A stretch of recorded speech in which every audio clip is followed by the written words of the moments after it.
So, dapat malaman po natin yan. Kasi wala sa isa yung buhay po ng isang tao kung hindi niya po talaga alam yung talagang real purpose na dapat niyang ipahayag sa buhay niya. At kapag hindi po natin naiintindihan itong mga bagay nito, for sure, hindi nakataas si Kristo sa buhay po natin. Kaya, we must live Christ higher. Kailangan maitaas ng todo sa buhay natin. Okay? Ito po yung pag-aaral po natin. Tayo po dumako sa pag-aaral po natin. The birth and ministry of John the Baptist. Ito po yung kapanganakan, pagpapanganak kay John the Baptist as well as his ministry on earth. Now, tayo po lahat dapat magkaroon po tayo ng ministry. Tayong ipinanganak, tayo po ay isinilang sa mundong ito. You must have a ministry in Christ. Or else, hindi po magaganap talaga yung purpose ng buhay po natin.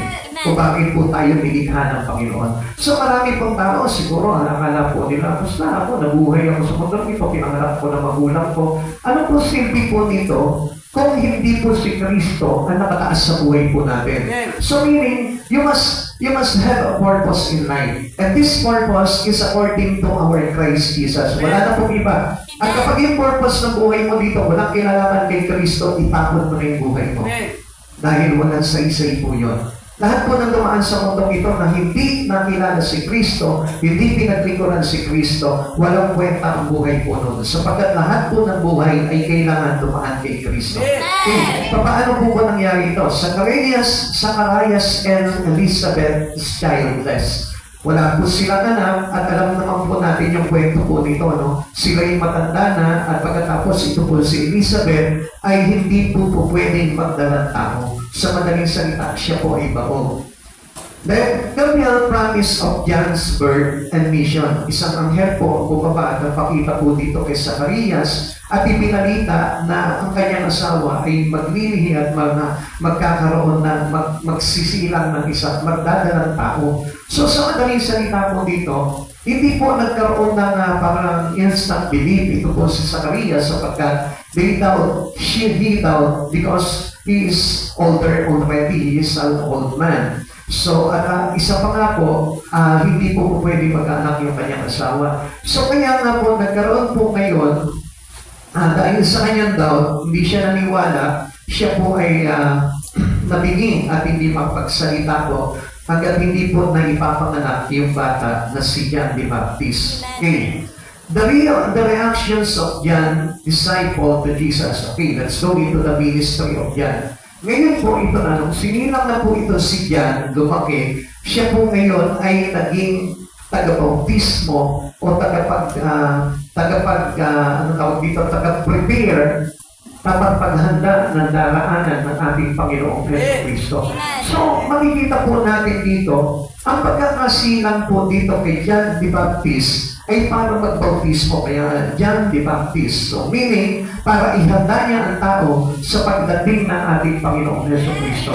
At the same time, tayo din po, dapat po tayo, mayroon po tayong real purpose in life. Hindi lang basta tayo po nabuhay sa mundo na ito in a reason for our own. Ang dahilan yung para sa pansarili lamang po natin, which is wrong.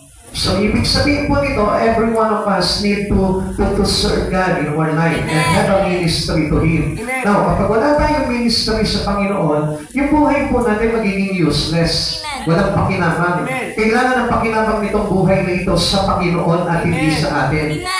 Sapagkat alam naman po natin, if you want to follow Christ, you must deny yourself. Kailangan na limutin natin yung ukol na sa sarili po natin. Ngayon, yun po nga po yung naging problema po sa atin kung bakit tayo po mismo ay hindi makapaglingkod sa Panginoon. Dahil nga po sa una ang sarili sa atin. So meaning, si Christ ay nakabagsak sa buhay po natin. Pero upon learning to serve God, doon unti-unti na itataas ang Panginoon sa buhay po natin. Why it is important to have a ministry to God for us to know how to live God in our life. Hindi po siya may ililip lamang po na pag-pray lamang po tayo. Hindi po natin siya may tataas po doon. Dahil bakit po ba? Kasi nga po, kapag tayo nagpe-pray, mostly ang prayer po natin, pansarili pa rin. Hindi pa rin po according doon sa ministry natin sa Panginoon. Okay. Ang nangyari po dito, ito po mga disciple po, nitong si John the Baptist, ay nagkaroon po ng parang jealous or envy dito po kay Christ ng mga panahon na yan. Tingnan niyo po ha, nasa ministry na po sila. Pero still, nagkaroon pa rin po sila ng selusan. Their jealousy over Christ increasing proud. Nakita nila, bakit ganito? Sabi nila kay Rabbi, bakit ganito? Yung kasama nyo. Eh ngayon, nagbabaptismo rin at mas marami yung pumupunta sa kanya. Ngayon, parang nagkaroon po sila ngayon ng pag-aalinlangan po dito. Kaya sinabi po dito ni John the Baptist, sabi niya gano'n, ang kailangan po na maitaas ay si Kristo at siya naman ay maging mababa. Kailangan na madakila si Kristo at siya naman ay maging mababa. So anong ibig sabihin po dito? We need not to be jealous. Accordingly with our ministry in God. Minsan, ganyan po tayo, di ba? Minsan, bakit para naka-self-centered po tayo pagdating sa, even though we serve God, kahit na halimbawa, most especially kapag tayo po ay wala sa Panginoon, talaga taas na taas talaga yung sarili po natin. Kaya na ang dami po dito may desire na maging artista Amen? Tanungin mo nga yung katabi mo, gusto mo ba maging artista? Gusto mo ba maging artista? Diba? Kahit nakatawa-tawa yung tao, di ba? Basta artista, hinahangaan pa rin, ano? Diba? Kasi gusto nga po kasi ng tao, hinahangaan sila, pinapraise sila, which is ito po yung binibreak ni John the Baptist into their disciples, mga disciple po ni John the Baptist. Kaya nga, siya po ay nagbigay ng daan para po sa pagdating ng ating Panginoong Heso Kristo.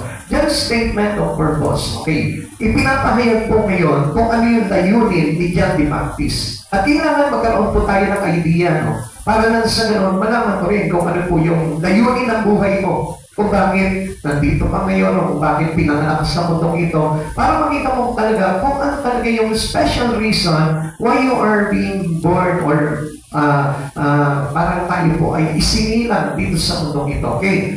Sabi po ng kapahayagan po dito ni John the Baptist, yung kanyang layunin is, He must increase but I must decrease. Sabi niya, di na maitaas si Jesus. Amen.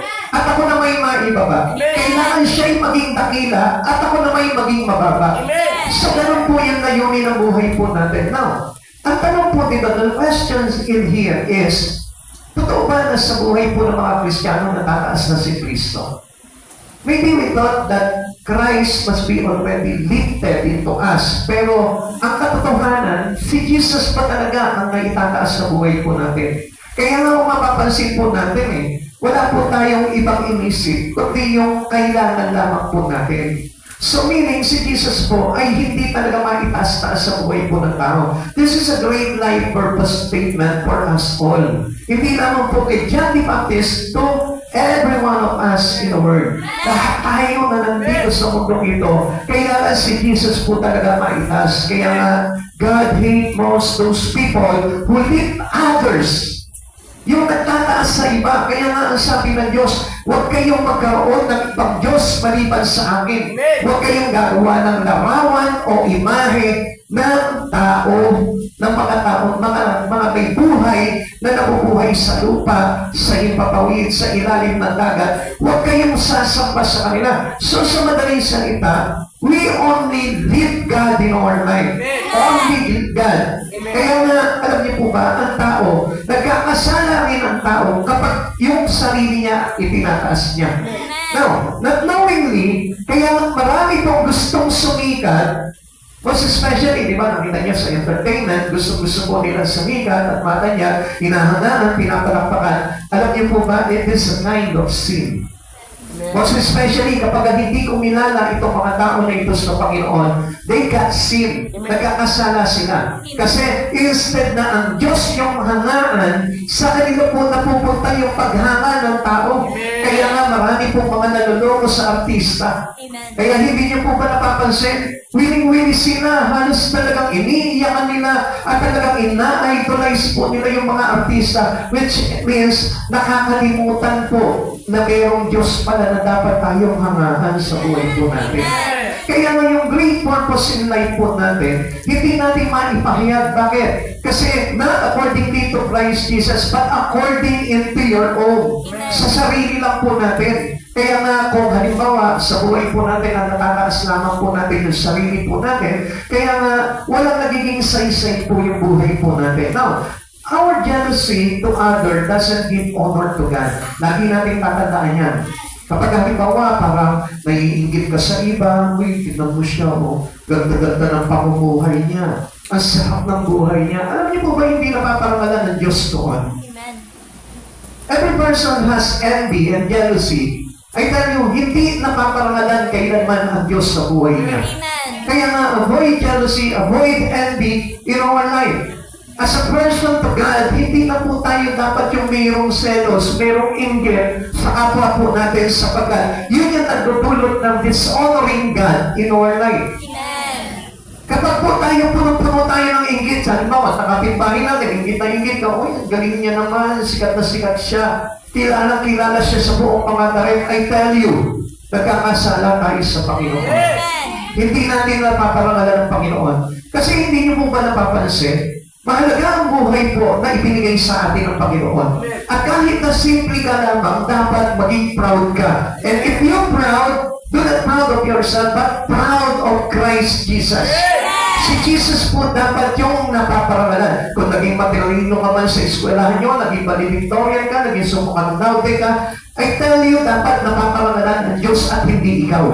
Kaya mapapansin po natin, di ba? Mostly sa mga graduate, nakatapos ng engineer, makita mo, magpapagawa, ulit-ulit po tayo, no? Magpapagawa po ng tarpaulin, isasabit sa bahay, magpapagawa ng lapida, graduate na ganito, di ba? License of ganito, may itatanyag yung sarili. So bakit halimbawa, let's say, sabihin po natin na nagka-graduate ka, bakit hindi mo itarpulin po yung words of God doon at ilagay mo, honor to God because I got this degree. Diba?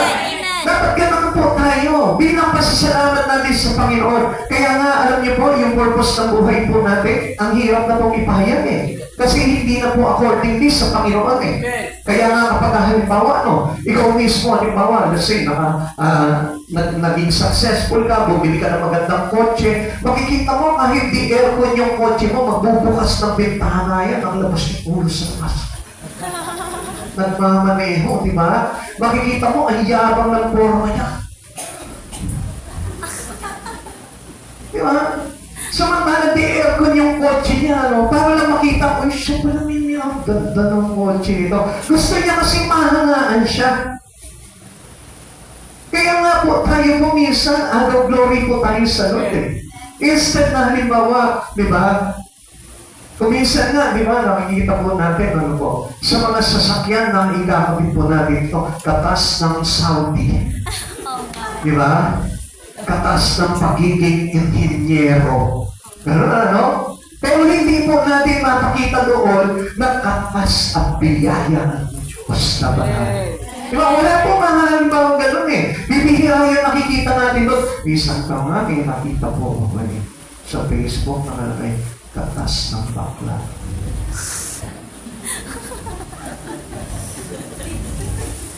Hindi nila nag-gets po yun, Bakit? Ibig sabihin nun, mayroong papa na nagbigay sa kanya. Amen? So kung papansinin po natin, hindi ang Lord nag-glorify sa buhay po natin. Kaya nga dapat, whatever we have in our hand, dapat ang naitataas natin sa buhay natin. Halimbawa, kumita ka ngayon, parangalan mo ang Diyos. Pasalamatan mo ang Diyos. Make God in your life. Huwag na huwag ka magkukulang kasi, alam niyo po, kapag pinagpana ka ng Diyos at hindi mo siya napasalamatan, later, wala nang darating na biyaya. Kaya hindi niyo napapansin, bakit dati ang ganda ng buhay ko? Bakit dati sagana ako? Kasi kaya ako binibless ng Lord dahil mayroong kapagpagkakilala sa Panginoon. At alam niyo kung minsan, sometimes, ang Diyos po pinapa-experience po tayo ng mga bagay-bagay sa buhay natin para pasalamatan siya. Hindi para i-enjoy yung bagay na yun, kundi para enjoy natin yung kabutihan ng Diyos sa buhay po natin. Ngayon, kapag hindi po natin na-recognize po na yung blessing na yun is galing sa Panginoon at hindi galing sa sarili mong lakas, ay kayo pagdating ng araw, babawiin sa iyo ng Panginoon yun. Kaya marami pagpapala sa buhay ng tao, pinabawi kasi hindi maitataas sa Panginoon.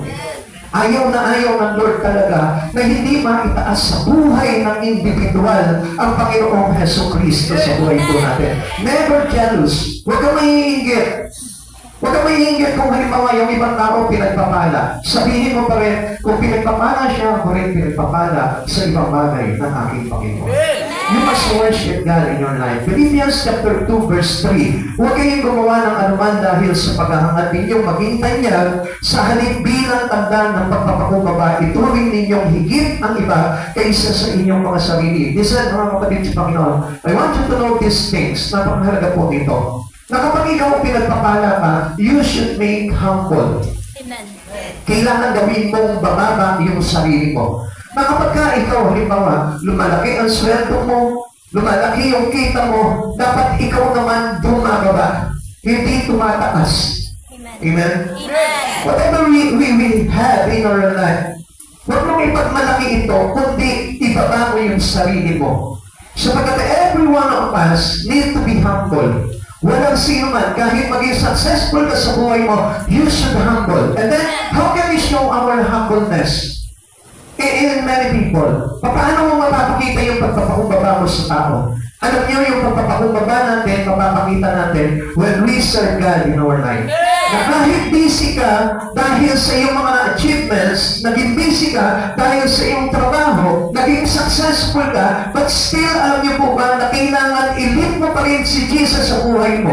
Especially, na dapat po na lahat tayo ng mga tumanggap ng biyaya at pagpapala na nagmumula sa Panginoon, supposed to be dapat po tayo laman ng worship pagdating sa Panginoon. Huwag nating itatanyag yung ating sarili. Huwag tayong maging tanyag. Sa halip, tayo po ay maging larawan ng pagpapakumbaba sa maraming tao. Yung ay sasabihin po ng tao, alam mo, kaya pinapapala ang buhay niyan, kasi masyadong mapagpakumbaba yan eh. Alam niyo, may nakita nga po ako sa isa na pong sa Reels. Nakita ko po yung isang milyonaryo na bumati siya doon sa isang tao. Alam niyo po ba, total respeto po itong tao na ito. Simpleng-simple lang po siya manamit. Simpleng-simple lang yung kanyang dating. Pero kung magbigay galang, magbigay respeto po sa tao na yun, even though mas higit yung kanyang kalagayan, pero ipinakita niya pa rin na he is parang ordinary person lang. Minsan tayo, di ba, kapag halimbawa naka-Versace jeans na yan, naka-Armani shirt na yan, tapos mayroon ng kadena dito, may kadena dito, kinadinahan pa dito, may kadena pa sa ilong, kulang na lang, ipakulong eh. Di ba? Makita mo ang taas na ng dating niyan. Halos hindi ka babatingin niya pag nakasalubong mo yan. Amen? Pero alam mo po ba, minsan hindi natin nakikita, we oppose God at that time. Sa pagkakataong yun, parang tayo po yung umu-oppose sa Panginoon. And supposed to be, alam niyo, lahat ng mga biyaya meron ka ngayon sa buhay mo, dapat napaparangalan ng Panginoon yan. Alam niyo po ba kung minsan, through jealousy and through envy, tayo po ay namamatay sa Espiritu. Kaya nga, when we make comparison to other, we kill our spirit. Pinapatay natin yung ating espiritu. Habang ikaw, lagi ka naiinggit, halimbawa sa isang tao, lagi ka parang nasuselos sa kanya dahil ang ganda ng kalagayan niya sa buhay, pinapatay mo yung espiritu mo. Bakit? Kasi when we lifted Christ Jesus in our life, yung espiritu natin kasabay po ang lumalakas po yan. Pag mataas si Kristo sa buhay po natin, tayo po yung espiritu po natin lumalakas sa Panginoon. Kaya nga, our great purpose statement for life ay yung pong lagi po natin mapahayag ang Panginoon sa buhay natin bilang dakila at tayo naman ay mababa. Pansinin mo mga kapatid sa Panginoon kung paano po nangyayari itong bagay na ito. Kaya nga, marami pong mga Kristiyano kailangan maintindihan po itong bagay na ito. Ano po ba? Paano po ba tayo magpapahayag ng dakilang layunin po natin sa buhay? Okay, number 1. Kailangan may tayong kapahayagan sa pagsamba sa Panginoon. Ipinapahayag ng buhay mo yung iyong pagsamba. Kailangan makita ng Diyos na ikaw ay palasamba. Kailangan makikita ng Panginoon na tayo po lahat ay palapuri sa ating Panginoon. We always keep on praising God in our life. Even though at your business, at your busy moment, at your peak time in your life, I tell you, kailangan lagi pa rin tayo nagpupuri at sumasamba sa Panginoon. Bakit? Hindi natin maitataas si Jesus sa buhay po natin kung tayo po ay laging hindi naggagawa ng pagsamba sa Panginoon. Kung tayo po laging parang walang pag-oras pagdating sa pagsamba sa Panginoon. He must increase. Kailangan maitaas si Kristo sa buhay natin. Hindi yung iyong estado sa buhay ang itinataas, kundi yung iyong espiritu kay Kristo Jesus. Huwag mong itataas yung kalagayan mo sa buhay. Huwag mong itataas yung nag-aralan mo. Huwag mong itataas yung dami ng kayamanan mo. Kundi dapat maitaas lamang sa buhay natin no other than that Christ Jesus. He must increase. He must increase in our life. He must increase in you. He must increase on us. He must increase in everyone. Jesus must increase. Kaya nga ugaliin po natin yung tinatawag na worship. Kailangan lagi po tayo sumasamba, nagpupuri sa Panginoon. Even though at your house, in your home, kailangan lagi ka nagpupuri sa Panginoon. Paglalarawan na si Jesus ay nakataas sa buhay ng isang tao. Do not forget God. Even in a minute of your life, don't forget God in you. Kahit na busy ka sa trabaho mo, never to forget God. Huwag na huwag. Dahil kailangan talaga laging nakataas si Kristo sa buhay mo. Pag nakita mo, napapansin mo na parang tumapantay na si Jesus sa buhay mo, huwag kang papayag. Paano po ba nangyayari yun? Kapag halimbawa nakapokus ka na sa mga bagay na ginagawa mo sa liputan, ibig sabihin yun, unti-unti pumapantay ka na kay Jesus. At sa kalaunan yan, mas bababa pa si Jesus sa iyo, mas tataas ka pa. Bakit? Because of your focusing into your own. Because of your focusing into your personal needs, into your personal wanting. Kapatid sa Panginoon, iwasan na po natin yung bagay na yun. Dahil kailangan si Jesus must be increased in our life. Open worship make Jesus high into us. Yung madalas natin pagsamba sa Panginoon, yung po yung nagpapahayag na si Jesus ay mataas na mataas sa buhay natin. Pasilin mo kapag nawawala ka na ng gana. Kapag hindi ka nag-church, kapag hindi ka nag-pray, kapag hindi ka nakikinig ng salita ng Diyos, ang ibig sabihin niya, nagla-level down si Jesus sa buhay mo. Pasilin mo kapag nanlalamig ka sa paglilingkod sa Panginoon, kapag ikaw ay nawawala ng gana sa paggawa sa Panginoon, ang ibig sabihin niya, nagla-level down si Yesu Cristo sa buhay mo. Pasilin mo kapag kontra ka na sa given teaching ng Lord sa buhay mo. Kapag sa pagtuturo sa iyo ng Diyos ay tinatanggihan mo na, He refused it, and I tell you that Jesus down. Bumababa si Jesus sa buhay mo at ikaw yung natataas doon. Kasi tingnan niyo mga kapatid sa Panginoon, minsan tinuturuan tayo ng Panginoon not to live your own life, but to live your spirit in Christ. Hindi tayo tinuturuan ng Lord para maging magaling ka. Hindi tayo tinuturuan ng Lord para maging tanyag ka. Kundi tinuturuan tayo ng Panginoon para maging mababa ka. Para magpakumbaba ka. Para maging humble ka. At para na sa ganoon, hindi mo pagmalakihan ang Diyos sa buhay mo. Kaya nga ito yung dapat na pagpapahayag po natin. Yung unang-una, yung pagpapahayag ng ating pagsamba. Our statement of worship. God is our great prior in life. Yun po yung kailangan na mangyayari po sa atin. Siya yung una sa buhay natin. Hindi ikaw, hindi yung pamilya mo, hindi yung trabaho mo, hindi yung iyong ambisyon, kundi Diyos muna. Put God first in your life. At kapag ang Diyos ang nauna sa buhay mo, susunod lahat ng mga pangarap mo, susunod lahat ng ambisyon mo, susunod lahat pati pagpapala sa buhay mo. Huwag mo hayaan na si Jesus lamang yung bumubuntot sa iyo. Dapat ikaw yung sumusunod kay Jesus. Tayo yung bumubuntot kay Jesus at hindi si Jesus yung bumubuntot sa atin. Alam niyo po ba itong God is our great prior in life? Words that call for full surrender. We cannot leave Jesus in our life or we cannot put God first in our life kung hindi mo isusuko yung buhay mo sa Kanya. Amen. Maraming tao ayaw pagsuko ng buhay sa Panginoon. Bakit? Knowingly na kaya niya ang buhay niya. Knowingly na hindi niya na kailangan ang Diyos, hindi niya na kailangan ang tulong ng Diyos. Kaya niya po kinikilala ang Diyos for His salvations only. Dahil gusto niya lang ang maligtas. At hindi para sa buhay niya. I tell you one thing, gusto mong maligtas pero ayaw mong magparangal sa Panginoon. It is nonsense. So sa madaling salita po dito, God is our great prior in life. Ang ibig sabihin po niyan, we need to have a full surrender. Yung buo, isinusuko mo yung buhay mo sa Kanya. Ipinapasakop mo yung buhay mo kay Kristo. Words that declare who deserve third place in your life. Para sinasabi mo, Lord, ikaw yung una. At hindi dapat ako. Kaya nga kung papansinin po natin lagi na lang for the sake of our own yung ginagawa po natin. Nagtatrabaho for the sake of your own, for the sake of your family, for the sake of your loved one, not for the sake of God. Minsan nag-aaral ka for the sake of your own ambition and not for the sake to glorify God.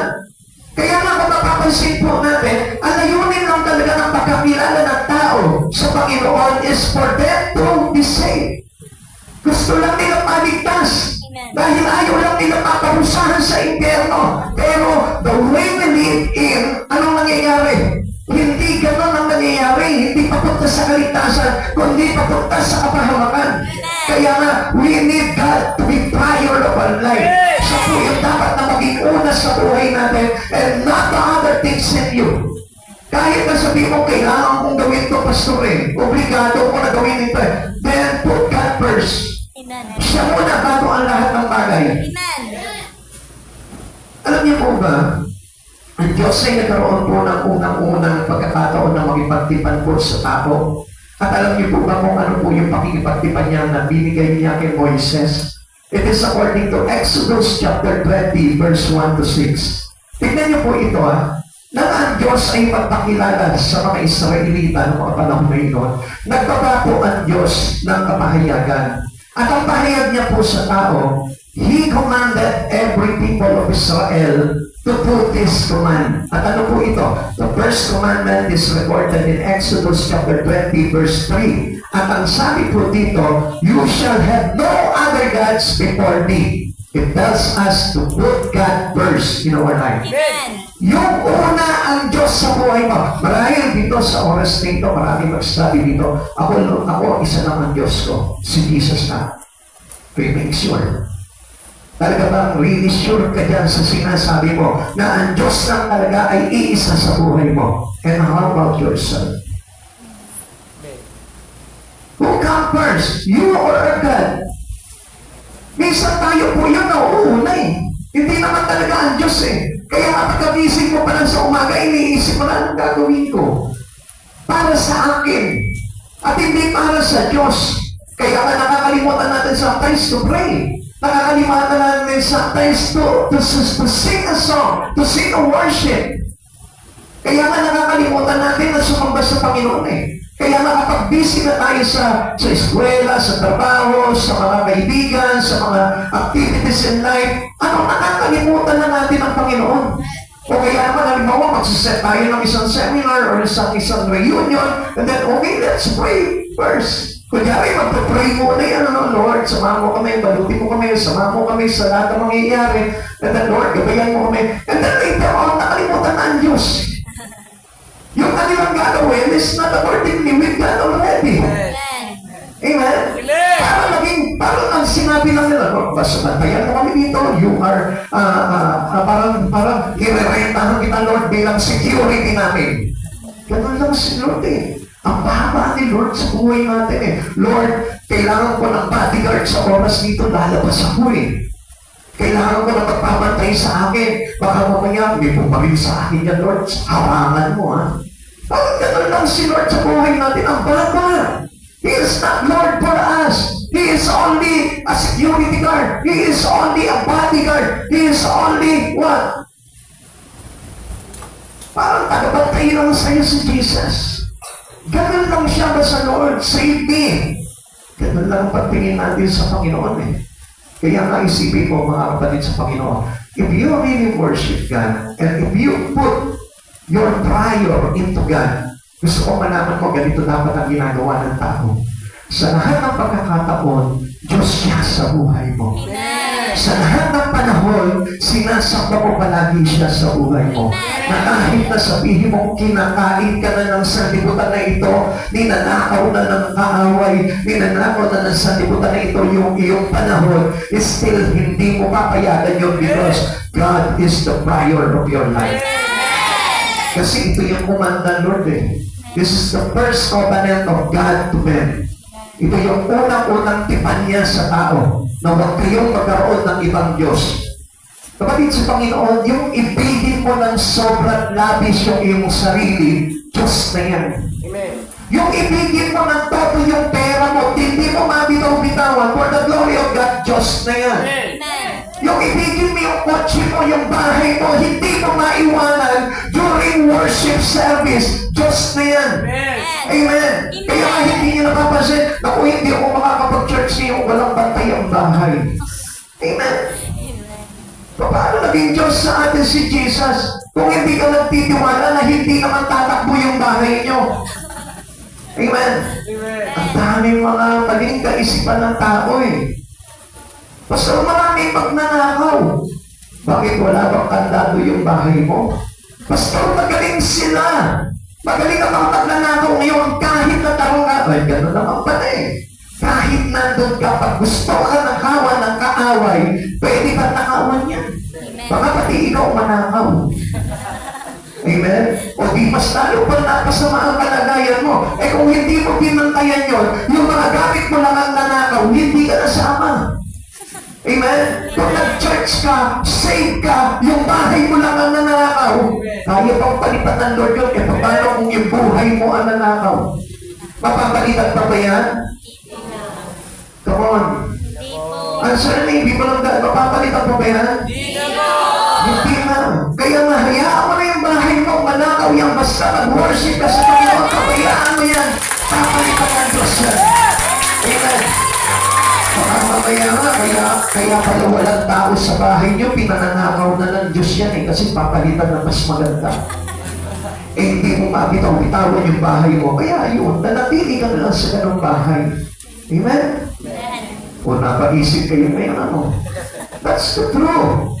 Na kapag inuuna natin sa buhay po natin ang Panginoon, there is a lot of big things that can achieve to Him. Maraming bagay tayong makukuha sa Panginoon.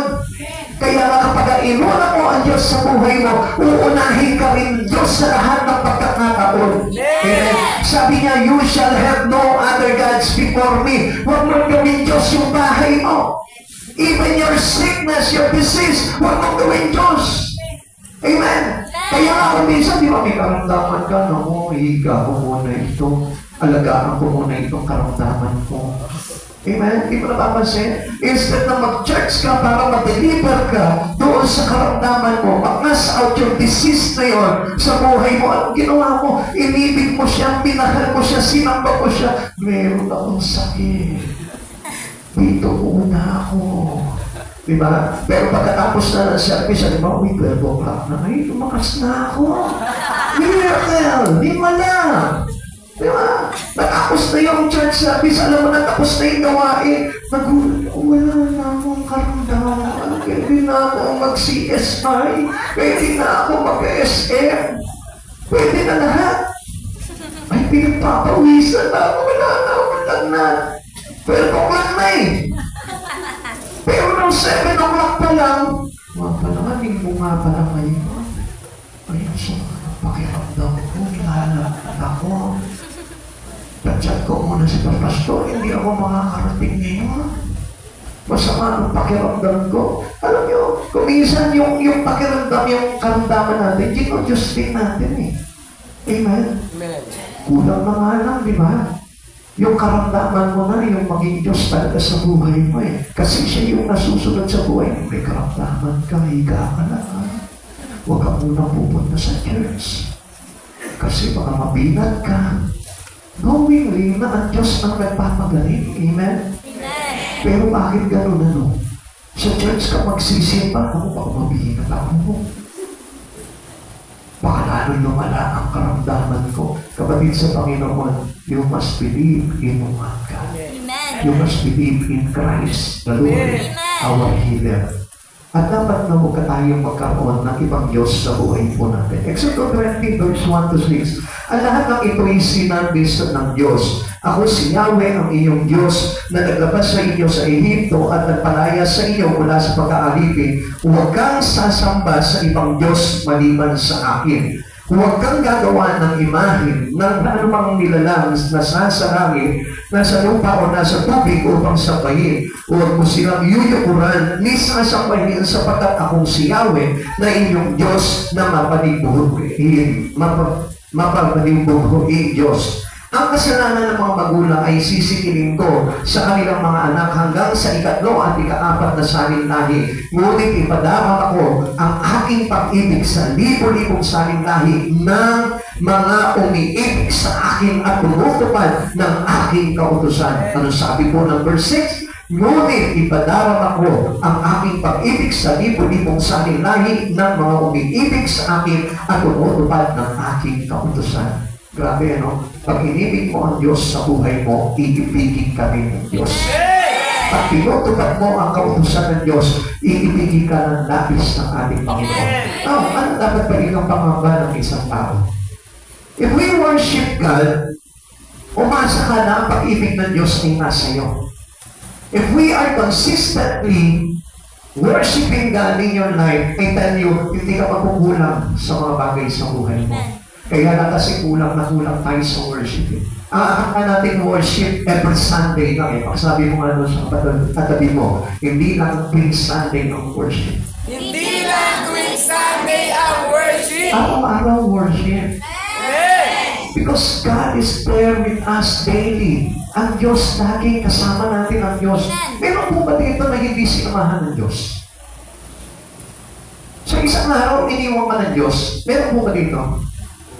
Ha? Pakitaas na yung kamay nang hindi sinasamahan ng Diyos. Dati lang siya sinamahan ng Diyos. Wala ano. Lahat tayo sinasamahan ng Diyos. Kapag kumakain ka, hindi ka nabibilaukan. Kapag sumasakay ka ng sasakyan, hindi ka nalalaglag sa sasakyan. Amen? Kasi bakit? Kasama mo ang Diyos eh. Araw-araw yun, oras-oras, minuto-minuto, kasama mo ang Diyos. Paging sa pagtulog mo ngayon, kasama mo pa rin ang Diyos. Amen? Kung hindi mo nakita, hindi mo nakita yun, ano? Kasi nakapatid ka eh. O di ka makikita mo yung bagay na kabutihan ng Diyos sa buhay mo. Basta tumutupad ka sa kautusan ng Panginoon at pinuuna mo ang Panginoon sa buhay mo, makikita mo yung kagandahan ng kalooban ng ating Panginoon. Huwag tayo magkaroon ng ibang Diyos maliban sa Kanya. For us to be saved, no God. Walang ibang Diyos kailangan sa buhay ng isang tao kundi si Yesu Cristo po lamang. Tingnan po natin yung sinabi po sa Mateo 19:23-24. Nakikinig pa po ba tayo? Sinabi ni Jesus sa kanyang mga alagad, tandaan ninyo, napakahirap ng isang mayaman ang makapasok sa kaharian ng langit. Inuulit ko, mas madali pang makadaan sa butas ng karayo ang isang kamelyo kaysa makapasok sa kaharian ng Diyos ang isang mayaman. Pero bakit ang daming tao gusto maging mayaman? Samantalang sinabi ng Lord mismo, mahirap sa isang mayaman na pagharian ng Diyos at makapasok sa kanyang kaharian. Pero bakit ang tao gusto yumaman? Bakit ang tao lahat ng gusto nila, lahat ng pangarap nila gusto ko maging mayaman? Wala man araw na gusto maging mahirap. Hello? Meron po ba na dito? When I grow up, I want to be poor. When I grow up, gusto ko maging ako si Purita. Gusto ko mahirap ako. Wala akong nagnais ng ganun. Alam niyo mga kapatid sa Panginoon, kung isa, gusto natin yumaman, pero ang hindi natin alam yung risk ng pagiging mayaman. Yung hindi ka pa mayaman, hindi nga makapagbigay ng buhay sa Panginoon eh. Pero paano pa kaya kapag mayaman pa? Minsan ang pangarap natin sa buhay, gusto ko magkamanap ng maraming pera, gusto ko isang sakong pera, gusto ko meron na akong higaang pera. Pero gusto ko makarating ng langit. Paano ko makakarating ng langit kung wala kang ibang sinasamba kundi pera? Paano ko makakarating ng langit? Eh, hindi naman Diyos ay pera. Ang Diyos na nakatagpuin natin doon, Diyos ng walang hanggan, hindi Diyos ng mga babayarin. Hello? Isip mga kapatid sa Panginoon, hindi ka maililigtas ng pera. Hindi ka maliligtas ng kayamanan mo. Kundi ang isa lang na makakapagligtas sa iyo na kahit mahirap ka, mas malaki ang tsansa mo na makapasok ka sa kaharian ng Diyos. Amen. It is God Himself who says to us na mahirap sa isang mayaman na pagalian ng Diyos. Kaya pala yung iba yung pangarap gusto magkablaki malaking bahay. Gusto nila puti-puti yung bahay, pero nangingitin naman yung kalooban nila. Amen? Kaya nga kapatid sa Panginoon, ang pagsikapan po natin, yung hindi ang pera ang maging Panginoon natin sa buhay po natin, kundi ang Diyos mismo. Okay na yan kung halimbawa, yung kalagayan nyo ngayon, hindi naman kayo sumasala sa araw-araw, pagpasalamat nyo sa Panginoon yan, and it goes to us big worship to Him. Yun po yung dapat nakatulog sa atin. Yung buhay ko ngayon, malakas ka ngayon, kahit na wala kang pera, magpasalamat ka at sabahin mo palagi ang buhay sa buhay mo ang Panginoon. Three words that reveal the common context of life. Ano po ba ito?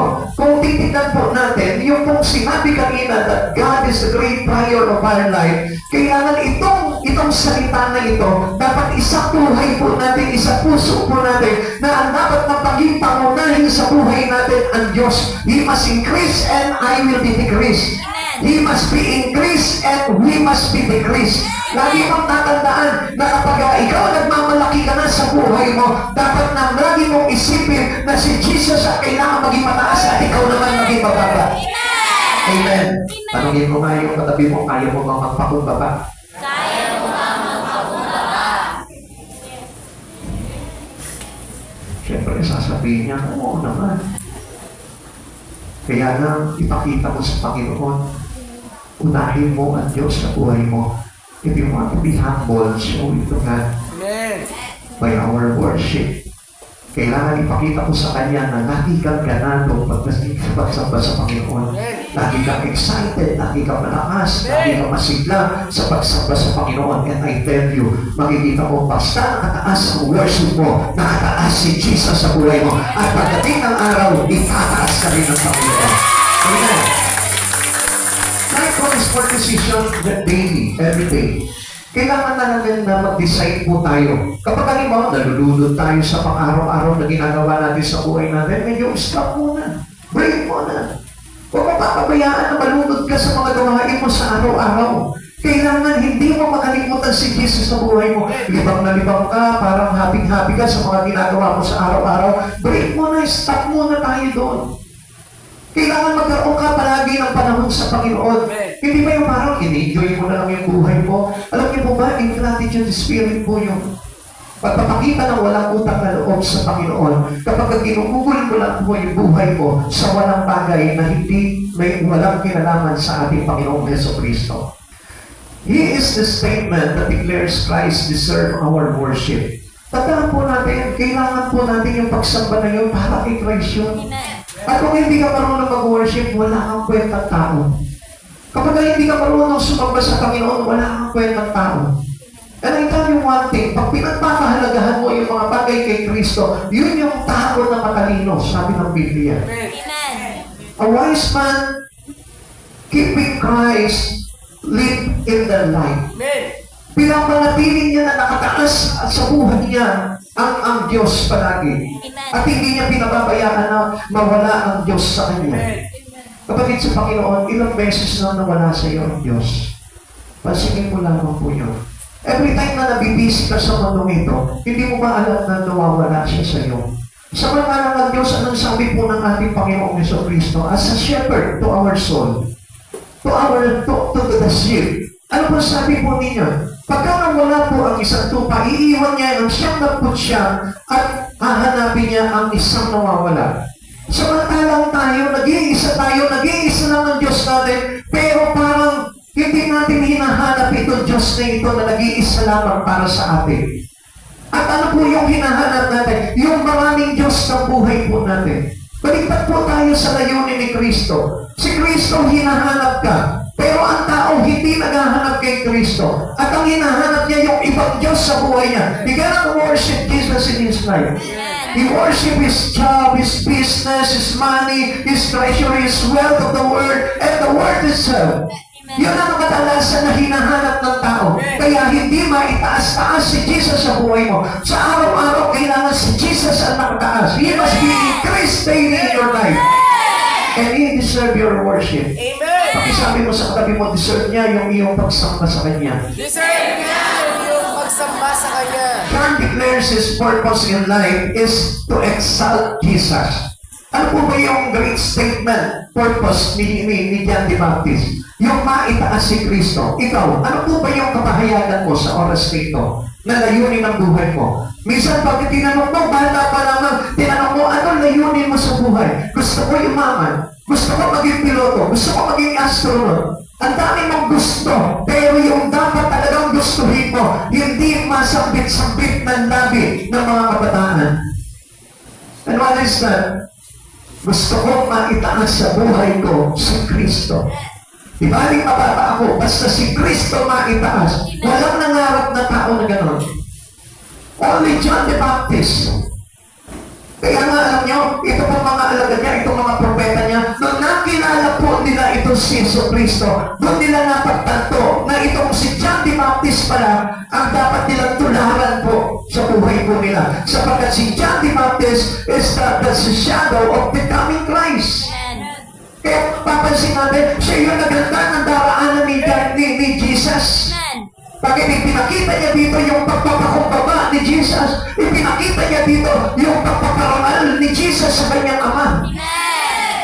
Kaya nga tayo din po, mismo, declare our purpose in life to exalt Jesus. Amen. Taas mo si Jesus sa buhay mo. Amen.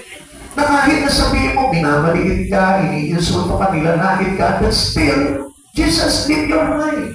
Live Him high in your life. Alam mo, mas binababa ka ng tao, mas itinataas ka ng Diyos. Humble yourself before the Lord and He will lift you up. Ang pagpapakumbaba ay hindi pagpapakita ng tapang. Kasi kung minsan, alam niyo po ba, ang pagpapagiging matapang ay hindi po yan talaga magpapaagabyado. Napansin niyo? Amen? Ang tao kumon sa kanyang buhay na hindi yan talaga magpapaagabyado. Sabihin mo nga sa kanya, ang ganda mo, ikaw din maganda ka. Di ba? Papatikan ka ganyan. Amen? Sabi mo, mukha kang mayaman, ikaw din mukha kang niya. Di ba? Magandang salita pa yun. Pero sabihin mo ng masamang salita yan, ay sabihin ko sa iyo. Binaril mo siya ng kalibre ka 45, ang balik sa iyo niyan, usi. Bakit? Kasi hindi siya papayag na panamangan mo siya. Amen? Natatanda ko po nung kapitbahay po namin nung araw nung nasa Berlin pa po kami dyan, sa may Berlin. Yung isang kapitbahay namin magbibigay po sa amin ng something. Halimbawa, nagbigay po sa amin ng mangga. Mamaya-maya, pag nalaman ng isang kapitbahay namin yun, mamaya-maya mayroon ng upas. Pag nagbigay sa amin ng tinola, mamaya-maya mayroon yung kapitbahay namin ng adobo. Napapanig sa asin sa pagbibigay. Gusto ko naman yun. Bakit? Kami busog eh. Kasi ang tao talaga, kaligasan ng tao, hindi magpapatalo. Amen? Amen? Kaya nga kung mapapansin mo, hindi yan magpapakita na naghihirap sa buhay. Hindi yan magpapakita na walang pera yan. Kaya kung titignan mo yan, tingnan mo yung matabi mo ngayon. Oh. Di ba? Hindi mo nga walang pera, no? Ha? Pero huwag ka, walang pera yan, ha? Amen? Kasi gano'n ang tao ay mataas masyado ang tao eh. Pero alam mo, ang dapat na maging layunin po natin, di ba? Di wala kang pera, di ba? Di sabihin ng tao na mahirap ka, basta ang mahalaga dito na itataas mo sa buhay mo si Jesus. At yun yung napakagandang deklarasyon ng buhay ko. Yung maitaas palagi si Jesus. Using daily life, choosing Jesus in your daily life means He is increased in your life. Na itataas siya sa buhay po natin. Piliin mo palagi na maparangalan si Kristo sa buhay mo. Sa lahat ng pagkakataong parangalan mo si Jesus.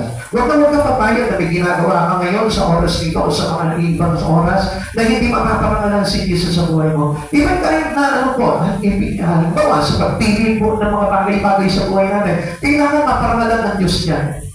Halimbawa, let's say, sabihin po natin, yung pagpili po ng awitin, kailangan napaparangalan po ang Diyos niya. Amen? Amen? Kung minsan nga hindi sumisikat yung mga kantang awitin pagdating sa Diyos eh. Ano sumisikat? Bago na naman. Di ba? Ano yun?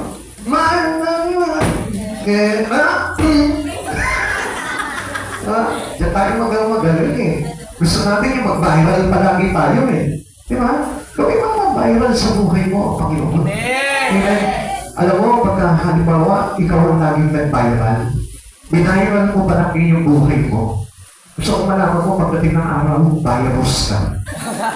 Yes, totoo yan. Magiging virus ka.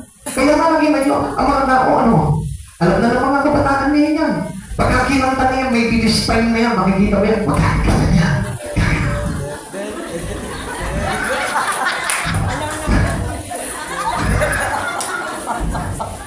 Kahit ako, kabisado mo na ngayon. Wala ako nakapanood din sa Facebook, puro gano'n eh. Hindi mo makita ngayon yung nag-worship sa Lord eh, kasi yun yung binabayaran nila. Kaya ngayon, virus na.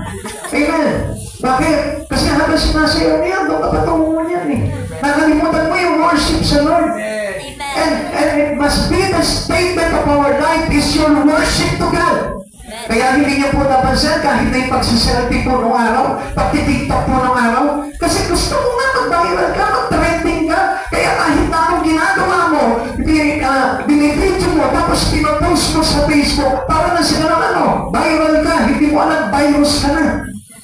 Amen? Amen. Dapat na mag-viral sa buhay mo, walang ibang kundi ang Diyos. Dapat na laging maitaas sa buhay po natin, ang Panginoon sa buhay po natin. Amen? Amen? We must meet God in our life. And we must be decrease. Amen. Now, tignan po natin what place does the worship of Jesus hold into your life? Ano ba yung mga bagay sa buhay natin na hindi napaparangalan si Jesus? Kasi kung yung kamay mo hindi napaparangalan si Jesus, gusto mo ngayon na sa oras ito pag-aralan mo na parangalan si Jesus. Kapatid sa Panginoon, maraming bagay sa buhay natin na ibigay sa atin ng Panginoon as a great gift to us by Jesus. Pero still, hindi natin magamit itong mga bagay nito para sa karangalan ng Panginoon. Your eye, hindi magamit ng Diyos. Yung bibig mo, hindi magamit ng Diyos. Yung mga tao mo, hindi magamit ng Diyos. Kaya nga kapag halimbawa, wala kang pamasahe, hindi ka na makapag-church eh. Amen? Bakit? Gamitin mo to worship, to go into your church to worship God.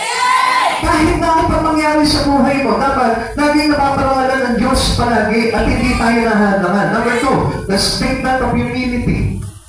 Unang-una dapat ang panyapahayag po ng buhay po natin ay yung ating pagsamba. Ikalawa naman, yung dapat na ipahayag po natin yung kababaan natin. When you worship God, you must be humble. Kailangan, every one of us need to be humble. Wala sino masasamba sa Panginoon na hindi nag-humble sa Kanya. Amen? Amen. Ano sabi po ni John the Baptist? I must decrease. Kailangan maging pababa ako. Si Jesus ang maging mataas. When you worship God, make sure na si Jesus yung nakataas. And you will be humble. Amen. Alam niyo, minsan, marami po sa atin, kapag halimbawa nag-worship tayo, sumasamba tayo sa Panginoon, minsan ang taas po natin eh. Minsan nga hindi ka na maiyak. Di ba? Nung araw, natatandaan ko po nung araw, kapag sumasamba na po ang tao, lahat yan hahagulgul na ng iyak yan. Kapag nag-worship na, umaawit na ng mga solemnized music, talagang naiiyak sila, nababagyan-bagay yung damdamin nila. Ngayon, hindi na eh. Parang matigas na ang puso ng tao ngayon. Bakit? Kasi parang ang tataas na nila pagdating sa Panginoon. And you should learn to know how to humble. Pagkaralan mo maging humble ka, kahit na ano yung mga na-achieve mo sa buhay mo, kailangan maging humble ka. Huwag ka magmamalaki sa Panginoon na kahit na sabihin mo mayaman ka, makagraduate ka, titulado ka, huwag kang magmamataas at patuloy ka pa rin mag-humble sa Panginoon. Humility is a matter to our great purpose statement for life. Lagi nating tatandaan, napakahalaga. Kailangan po natin talaga. As we getting close to God, kailangan mababa po tayo. Walang sino man nakakalapit sa Panginoon na mataas. Walang sino man makakalapit sa Panginoon na mapagmalaki. Ang mga tao na nakakalapit sa Panginoon, hindi to close to Jesus, the one who humbled himself. Kaya nga sabi ng Lord, humble yourself before the Lord and He will lift you up. Pagkat pakubaba tayo sa Panginoon, itataas tayo ng Diyos. Kaya lagi po natin tatandaan na kahit naman ano pa yung mga inabot natin sa buhay po natin, yung sinamon, most especially upon worship, pag tayo sumasamba na sa Panginoon, kailangan maramdaman na ng Diyos yung pagiging pangababa po natin. Kahit sa mga nakilala mo, sa kaibigan mo, sa tahanan nyo, huwag kayong magmamalaki. O kaya naman minsan may attitude po ang tao na ganito eh. Kapag alam niya na mas mahirap ang kalagayan nito kaysa sa kanya, anong ginagawa niya? Dinidegrade niya yun. Inuutos-utusan niya naman. Hindi niya mapagpakitaan ng malasakit, hindi niya mapagpakitaan ng parang pagmamahal o pagbibigay ng importansya. Alam niyo mga kapatid sa Panginoon, ang Biblia ganito eh. Ang salita ng Diyos nagpapahayag po sa atin na mahabag po tayo. Ang sabi po, ganun na sa atin ng Panginoon, mapalad ang mga mahabagin at sila'y kakahabagan ng Diyos. Kapatid sa Panginoon, kung halimbawa, let's say, ang pagpapakitaan lang natin ng kahabagan ay yung ating mga mahal lamang sa buhay, ay tayo kaparehas din po tayo ng mga pag-aaral. Na mga tao walang Diyos, kundi ang sarili po nila. Kaya nga mga kapatid sa Panginoon, try to learn humbleness. Amen. Yung patutunan po natin na mag-humble, sabi po ng Philippians chapter 2, verse 7 to 8, sa halip ko sana yung hinubad ang pagiging kapatay ng Diyos at naging katulad siya ng isang alipin, ipinanganak siyang tulad ng karaniwang tao at nang si Kristo ay maging tao, nagpakumbaba siya at naging masunurin hanggang kamatayan, maging ito man ay kamatayan sa krus. Ano sabi? Ang ipinakita po ni Jesus po dito, sa pagiging humble niya, mayroon po kumbaga corresponding action. Yung pagiging humble niya, hindi lang parang dinideklara niya lang yung kanyang pagiging humble, kundi ipinakita niya sa gawa. At nang si Kristo ay maging tao, nagpakumbaba siya at naging masunurin hanggang kamatayan, maging ito man ay kamatayan sa krus. Sumunod lamang po siya. So, ibig sabihin, when we keep our complaint, kapag ang Diyos ay nagtuturo sa atin o parang inuutusan tayo ng Panginoon, kapag hindi po tayo sumusunod, ang ibig sabihin po niya is walang kababaan loob. Ang kababaan loob ay patuloy po na sumusunod sa Panginoon, na kahit nahihirapan ka na kahit ipinapako ka sa krus, sumusunod pa rin tayo para ipakita talaga sa Panginoon yung totoo talaga na pagpapakumbaba. Amen? Naintindihan po natin? Humility is prideless. Amen. Tandaan po natin yun. Ang pagpapakumbaba po talaga, walang pagmamalaki po yan. Kaya nga, kung minsan, alam niyo po, marami po na Kristiyano po ngayon, parang hawak-hawak nila at dala-dala pa rin nila yung kanilang mga titulo, yung kanilang mga kalagayan, yung estado nila sa buhay. Nakalimutan nila na kapag sasamba po pala sila sa Panginoon, Diyos na ang kaharap nila. Amen? Maaaring ako po yung nakikita niyo po nagsasalita po dito, pero what I speak to you is the word of God.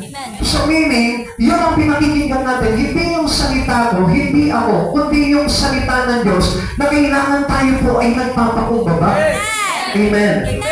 Kaya nga, if we are prideful, hindi po talaga tayo makikinig talaga ng aral ng Lord. Bakit? Kasi wala po pride na tama, pride na tao, na nakinig talaga sa Diyos, na sumunod talaga sa Diyos, at ang lahat ng mga punong-puno ng pagmamataas ay napahamak. Amen. Christian statement is selflessness. Kaya nga sabi po sa atin na tayo po, kapag sumusunod sa Panginoon, ay kailangan din po natin ang paglimot sa sarili. At hindi po yung pagiging makasarili, kundi nililimot ang ukol sa kanyang sarili. John has no desire for self-exaltation. Hindi niya ba parang iniisip o parang dinesire, nilipin niya na maitaas yung kanyang sarili, kundi ang layunin niya sa buhay ay maipahayag na si Jesus ang Diyos, ang Kristo na tagapagligtas. Kaya nga mga kapatid sa Panginoon, why God teaching us to proclaim the gospel?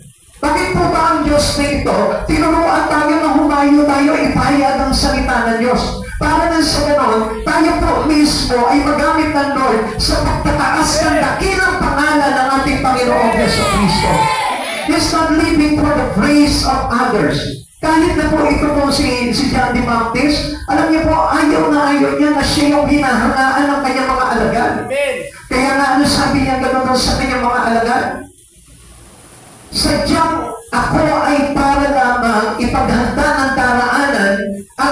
ang Diyos na paparating sa atin. So, ang sinasabi po dito ni John the Baptist, hindi ako ang dapat na maitaas, kundi itong Panginoon na dumarating na kasunod ko.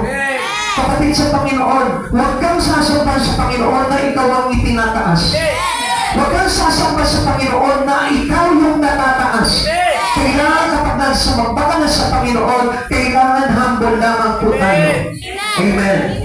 Kaya yun po yung talagang great attitude ng isang Kristiyano, yung mayroong pagpapakumbaba. Alam nyo, marami pong lunas ang pagpapakumbaba ng tao.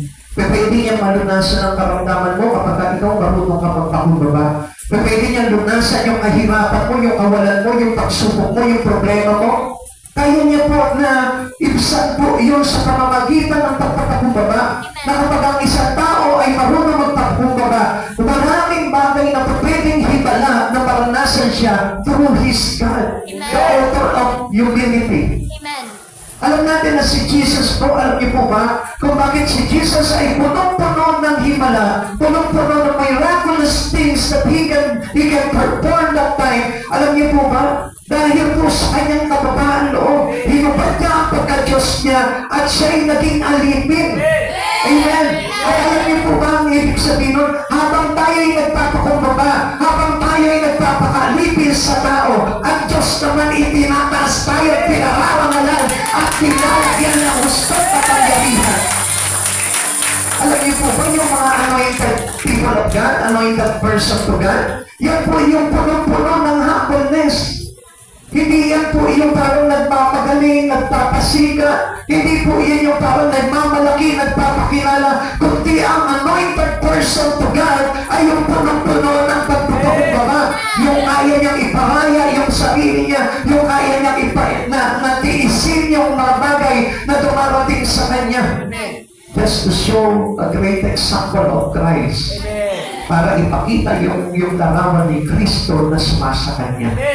God had qualifications for popularity and praise. Alam natin po yan. Kasi even John the Baptist can do miracle eh. Kung tutuusin, di ba? Kapag makita nyo nga po, meron nga po ibang mga lingkod ng Diyos na kapag ng pagpagaling eh. Di ba tuwa-tuwa na siya sa sarili niya ng pagpagaling ako. Eh hindi niya alam na ang Diyos ang nagpapagaling. We are only an instrument of God. Kung bakit nagbago kayo, hindi dahil sa pastor, kundi dahil sa Diyos yan. It is because of the words of God. Na pumapasok sa puso po natin, na kapag pinapapasok mo sa puso mo ang salitang aral ng ating Panginoong Jesucristo, it makes you humble. It can be heal you, it can be delivered you, it can break your curse in your life. Marami po nagagawa po yung humbleness. Kasi without humbleness, hindi papasok yung Espiritu ni Jesus sa buhay mo. Kaya nga kapag tingin mo, mas marunong ka pa halimbawa sa mga tagapagturo. Mga kapatid sa Panginoon, gusto mo mong malaman mo, hindi ka tuturuan ng Diyos. Amen. Kaya nga, alam niyo, ito po si John the Baptist, meron po siyang qualification na pwede pong hangaan, pwede po siyang sambahin, pero still, ano sabi niya, naku, huwag niyo akong sambahin. Ang sambahin niyo, yung dumarating na nasunod sa amin. Amen? Kaya nga, mga kapatid sa Panginoon, huwag po kayong magala kapag pinupuri ka ng kapwa mo. Halimbawa, lagi ka na lang sinasabi, ganda mo talaga. Kamukha mo talaga si Catherine Bernardo. Huwag ka bang matuwa. Buti pa kung sinasabi sa iyo, alam mo, nararamdaman ko sa iyo ang Espiritu ni Jesucristo. Ibig sabihin mo, nararamdaman yung kababaan. Pero alam niyo, kapag halimbawa, naramdaman nila parang, alam mo, may kamukha mga artista. Ang ibig sabihin mo, mayabang ka. Amen? Bakit? Kaya nga naging kamukha mo yung artista eh. Kasi they are famous, they are popular. Kaya ikaw naman, nagpapabol up yung ulo mo. Tuwa-tuwa ka naman, lumalaki naman yung ulo mo. Ikaw, paraw mo, ikaw, Catherine Bernardo. Diba? Eh, hindi mo alam. Ang kamukha ko pala, hindi naman pala Catherine yung sinabi niya, kundi Bernardo. Kilala niyo ba yun? Diba? Tuwa-tuwa mo na, pwede mo ako si Catherine Bernardo. Iba naman yung pagkakasabi, Bernardo pala yun. Si John the Baptist, hindi niya pinagmakapuri yung sarili niya. Kundi ang pinagmakapuri niya talaga si Kristo sa buhay niya. Kaya nga in-emphasize niya eh. He must be increased and I must be decreased. Kailangan na siya'y maging dakila at ako na maging mababa. Tayo bilang mga Kristiyano, kailangan ugaliin natin sa harapan ng Panginoon at sa harapan ng lahat, kailangan lagi tayo nagpapakumbaba. And that was the meaning of a Christian. And that was the meaning of one who knows God. Yun po yung kahulugan ng talagang totoo naglilingkod sa Panginoon. Amen? Kaya alam niyo, yung mga Kristiyano na lagi nakikipag-away, ang ibig sabihin niya, walang pagpapakumbaba yan. Amen? Tanungin mo nga yung katabi mo, nagpapakumbaba ka ba? Yan. He came from a family of faith. Ito si John the Baptist. His birth was brought about by miracle. Tingnan niyo po yan ang mga kapatid sa Panginoon. Gusto ko po na pupusan niyo po itong bagay nito. His birth was brought about by miracle. Alam mo ba, kapag ikaw may anak ka na naglilingkod sa Panginoon, yung pong anak mong yun ay born of miraculous. Diba? Miraculous birth po ang tawag po doon. Kapag halimbawa, sa miyembro ng pamilya mo, meron po na lumabas na naglilingkod sa Panginoon. Alam niyo po ba ang tawag doon? Miraculous birth yun. Galing sa Lord yun.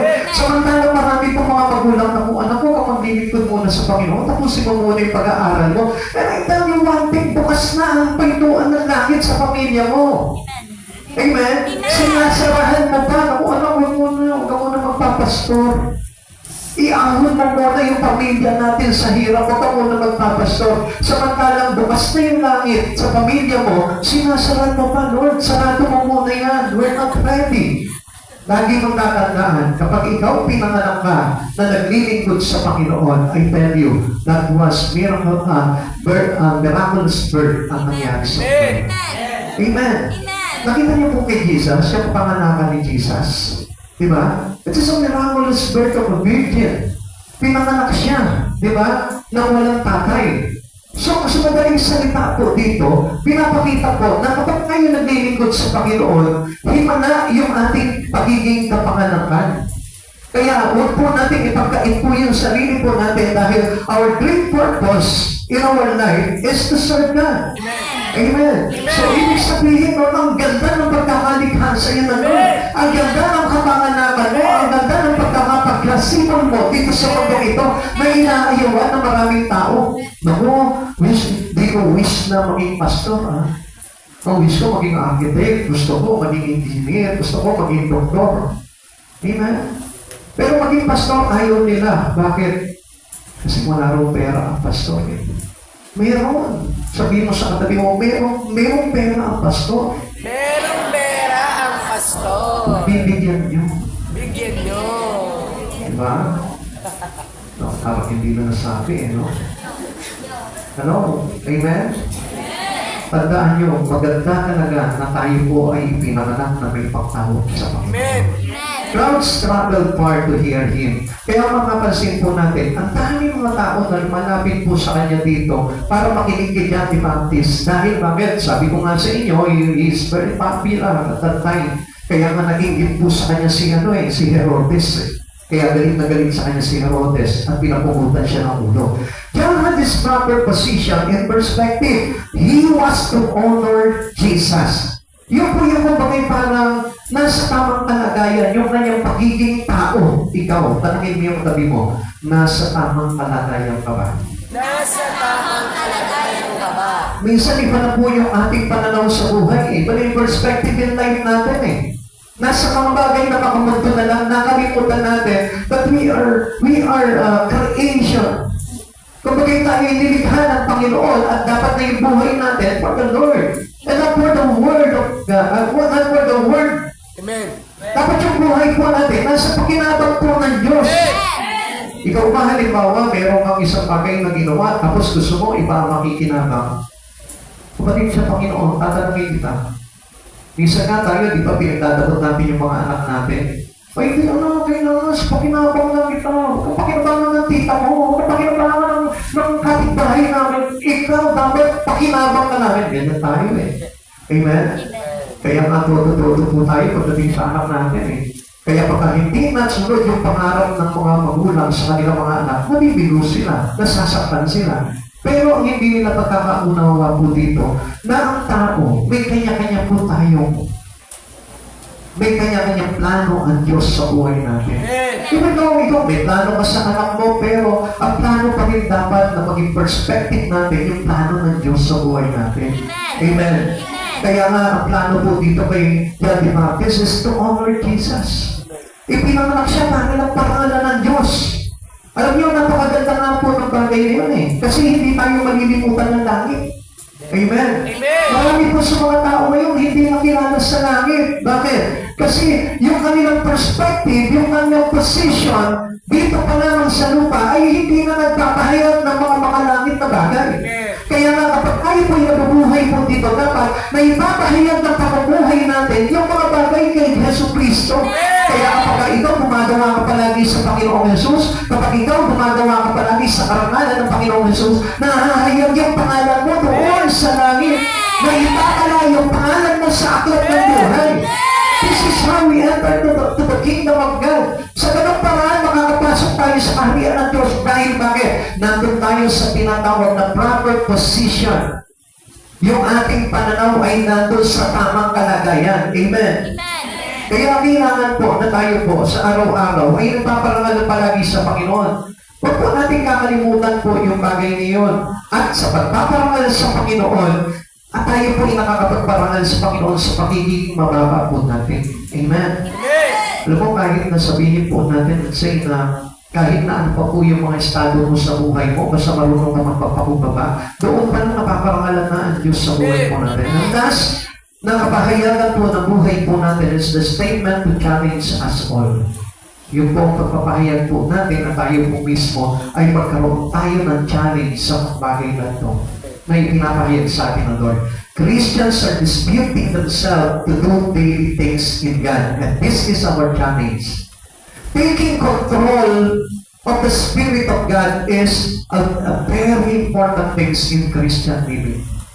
Yung ang banal na Espiritu, ang nagpapatakbo ng buhay mo, yun po yung pinakamainam po sa atin. Yung po parang laging kontrolado tayo ng Espiritu ng Lord. At alam niyo po ba kung paano po yun? Na malalaman mo na tayo po ay talagang under the guidance of our God. Yung po tayo laging marunong magsamba sa ating Panginoon. Yung ang challenges natin sa buhay po natin is not to become rich, to become a wealthy person on earth, kundi yung ating pinaka-goal ay yung maparangalan palagi sa buhay po natin ng Lord. Di ba kung minsan tayo na-challenge tayo sa buhay natin, no? Yung bang, ay, itong anak ko to, magtatapos ng pag-aaral ito. Alam ko, matalino ito eh. Magaling ito eh. Pero meron ka nakikita sa pamilya mo ito, naku, delikado. Mukhang hindi makakatapos to. Pero I tell you one thing, minsan doon tayo nakatingin sa mga bagay niyan eh. Pero hindi mo nakita, halimbawa sa pamilya mo, ay, itong kapatid ko, ito. Magaling to dahil marunong magparangal sa Panginoon. Hanga ako dito kasi marunong siya magpuri sa Panginoon. Kapatid sa Panginoon, nawala po tayo doon sa mga ganong challenge eh. Naku, ito, tao na ito, malulugan ng Panginoon ito dahil kasi namumuhay siya ng matuwid. Parang nawala na yung challenge na yun eh. Parang hindi na tayo excited sa gawin bagay eh. Diba? Kapatid sa Panginoon, mas parang challenging yung buhay na parang nakikipagtigma ka palagi sa mundo, yung parang nakikipaghabulan ka sa EDSA, di ba? Yun yung gusto yung challenging eh, di ba? Sa mga buhay po ng mga tao, kung pagka-graduate ko, doon akong tatrabaho sa Makati, sa Ayala Avenue. Gusto ko doon sa pinakamataas na building doon sa Rupino Tower. Yung pala doon ka ilalaglag. Amen. Kaya pagdating mo doon, pag-akyat mo ng Rupino Tower, hindi mo alam kung saan ka papasok. Amen. Alam niyo, mga kapatid sa Panginoon, our challenges in life is to be with Christ Jesus soon. Yung tayo po mismo, mapabilang po tayo sa paghahari ng Panginoon. At yun po yung pinaghahandaan po natin sa buhay po natin. 2 Timothy chapter 4, verse 5. Ngunit ikaw, maging mahinahon ka sa lahat ng oras, magtiis ka sa panahon ng kahirapan, gampanan mo ang tungkulin ng isang mangaral ng magandang balita at pagputihin mo ang iyong paglilingkod. This is the challenge of every Christian. Yung tayo mismo, maging bahagi po tayo ng mga bagay na ginawa ni Yesu Cristo. Being a part of Christ's Word, kailangan po na mangyari sa atin. Pero, Kung mapapansin po natin, sino po yung makikita po natin na ganito ba ngayon sa panahon po natin? Even in a Christian church, hindi na po natin halos makita po itong ganito eh. Amen. Na para bang hindi na daw sila nagtitiis, hindi na po sila kumbaga parang gumaganap sa tungkulin nila sa Panginoon at hindi na po nila pinagbubutihan yung kanilang paglilingkod sa Lord. Basta, okay na yan. Basta naglilingkod tayo sa Panginoon. Basta kapag Sunday, nandun tayo, okay na yan. Nawala na yung challenges po natin eh. Hindi na tayo na-challenge na para baka maging mataas si Kristo sa buhay po natin. Parang hindi na po natin na-achieve yung kumbaga parang yung faith ni Jesus sa buhay mo. Na kung saan yung parang kapag may sinabi sa'yo si Jesus, sumusunod ka agad. Minsan kadalasan, marami pong Kristiyano, ang daming sinasabi ng Lord, pero wala na nasusunod. Bakit? Kasi hindi na sila na-challenge sa Lord. Hindi na sila na-challenge na maging isang lingkod ng ating Panginoon. And they are never mind if they are called to be Christian. Paliwala na sa kanila yun. I don't mind kahit na hindi na ako tawaging Christian. I don't mind kahit na hindi na ako maglingkod sa Panginoon. Ganun na po ang tao ngayon. Why? Because they don't have challenges into that. Amen. Wala na eh. Alam niyo, nung mga unang panahon ng paglilingkod po sa Panginoon, lagi sila nakaabang doon sa ipagagawa sa kanila ng Panginoon. Lagi nilang hinihintay kung ano yung kapahayagan ng Lord sa kanila na magiging task po nila. And they are takingly excited. Talagang parang sabik na sabik po sila na malaman kay Jesus, Panginoon, ano po ba yung gagawin namin? Tanong sila ng tanong. If we notice, ito mga alagad na ito ang kukulit eh. Tanong sila ng tanong sa Panginoon nila, Panginoon, ano pong gagawin namin? Panginoon, ano pong gagawin namin? Panginoon, ito pa yung mga kalulugod sa'yo. Ganon po yung mga unang mga lingkod. Pero ngayon, Panginoon, kami na bahala. Ako na bahala kung anong gagawin ko. Basta ito, ikaw na yung magpapasya sa sarili po natin. Hindi na tayo naghihintay ng pangungusap ng Diyos sa buhay po natin. Lifting Jesus in life, pursuing our service to God. Pag tinataas natin si Jesus sa buhay po natin, alam niyo po ba, ang nagiging interest mo sa buhay mo, yung paglingkuran si Jesus. Pero kasi yung mga kapatid sa Panginoon, kapag hindi nakataas si Jesus sa buhay po natin, there's no challenge. Amen. Hindi ka mag-challenge sa paglingkuran nito. Hindi ka mag-challenge na mag-pray. Hindi ka mag-challenge na i-share yung gospel ng Lord. Hindi ka mag-challenge na mag-akay. Why? Hindi kasi nakataas si Jesus eh.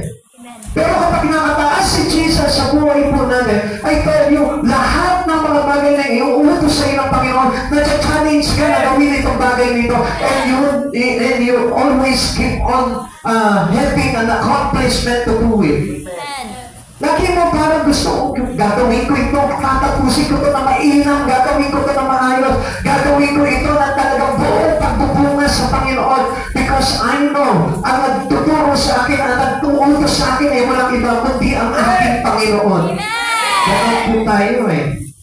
Kasi mga kapatid sa Panginoon, kapag halimbawa, meron kang bagay na ina-achieve sa buhay, and this is the really goals of your life, hindi mo pa napapansin, parang very challenging lahat ng ginagawa mo. Sa pag-aaral, mag-aaral ako mabuti para maging top ako.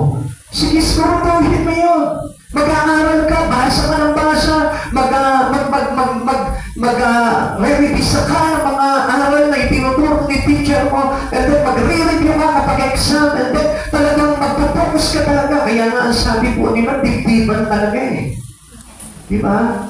Pagka nag-aaral tayo, dinidibdib natin yung ating pag-aaral. Kaya nga kapag nagpapasa ka ng aklat, di ba, dinidibdib mo na. Nakita niyo po yung bata po. Gusto niya maging matalino, pero kung science book, history book, Filipino book, mathematics book, kung ano-ano pa yung mga books niya, tapos mayroong charger po, yung nakatikit doon, nakalagay lahat dito sa So tayo nag-challenge yan sa mga bagay na gano'n. Pero not on Christ. Nawala na yung challenging power ng Lord sa buhay po natin eh. Minsan nga, alam niyo mga kapatid sa Panginoon, dapat sa pagkahalimbawa, pagsamba po natin, nag-challenge din po tayo. Yung parang inaabangan mo, ano kaya yung mensahe sa akin ng Lord ngayon? Ano kaya yung ipagagawa sa akin ng Lord? Alam niyo ngayon, karaniwan po sa mga Kristiyano ngayon, papasok ng church, dala yung sarili, pag-uwi, dala pa rin sarili. Nakalimutan na po nila, dalhin nila yung Panginoon sa buhay po nila. Minsan papasok sa church para dalhin po yung Espiritu ni Christ paglabas niya, pero anong ginagawa niya? Lord, iiwan mo na kita ngayon. Balikan na lang kita sa Sunday, kasi Wednesday wala ako eh. Amen? Kaya nga, hindi na po challenging talaga ang Lord sa mga Kristiyano ngayon eh. Mostly. Kaya nakita niyo kapag halimbawa nagkuman ng Lord po sa atin, kung meron tayong music service, pero makikita mo, i-ignore lang po ng mga tao po yun. Pero alam niyo po, yung mga na-challenge pa po pagdating sa ating Panginoon, hindi po nila pinapakulan yung bawat pagkakataon sa Panginoon. Sapagkat para sa kanila, Jesus is life. Ang Panginoong Jesucristo ang buhay para sa kanila. How does your goal in life compare to that of John? Paano po ba natin maihahambing yung ating buhay kay John? Does Christ have first place? Ang Diyos ba, si Kristo ba nauuna sa buhay natin? Kapatid sa Panginoon, tingin po kayo dito. Pansinin mo, kaya bumibigat ang buhay ng isang tao. Bakit? Kasi nasa likod si Kristo at wala sa harapan.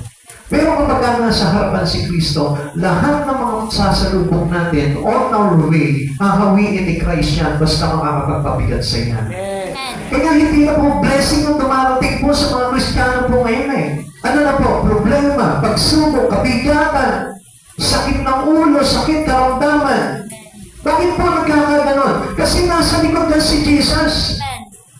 Kaya lang kung pupunta sa harapan si Jesus, kapag tumayin na siya, tumawag na siya, Lord, kaya nga nakita dito sa harapan ko. Anong gagawin ni Jesus? Tsaka pa lang siya pupunta doon sa harapan ko, pero puno-puno ka na ng bigat sa buhay mo. Kapag hihintayin mo pa ba na bumigat yung sitwasyon ng buhay mo bago ka ma-challenge na paunahin sa buhay mo si Jesus. Sa oras na ito, kapatid sa Panginoon, siguro marami po sa atin nasa mabigat ng kalagayan. Gusto mo po na malaman mo, huwag mong ilagay sa likuran mo si Jesus. Everything in God should be a challenge for us all.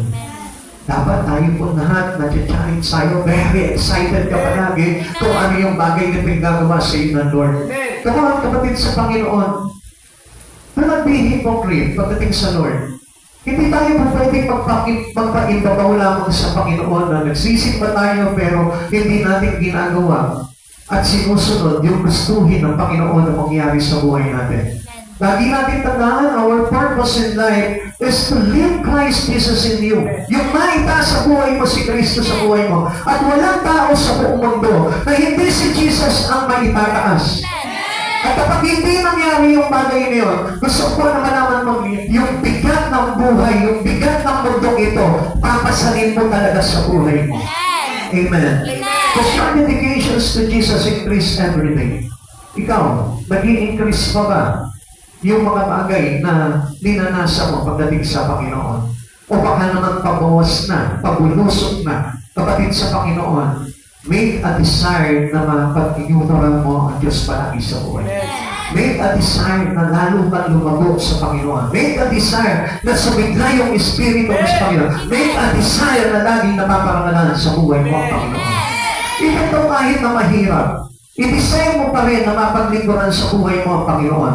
Sapagkat alam niyo po ba, kailangan po na tayo po ay laging nakikinig sa ating Panginoon. Kailangan na tayo po ay laging sumusunod sa ating Panginoon. Deuteronomy chapter 6 verse 4 to 8, pakinggan mo, O Israel, si Yahweh na ating Diyos. Ang tanging Yahweh, ibigin mo si Yahweh ng iyong Diyos ng buong puso, buong kaluluwa at buong lakas. Ang mga utos niya ay itanim ninyo sa inyong puso.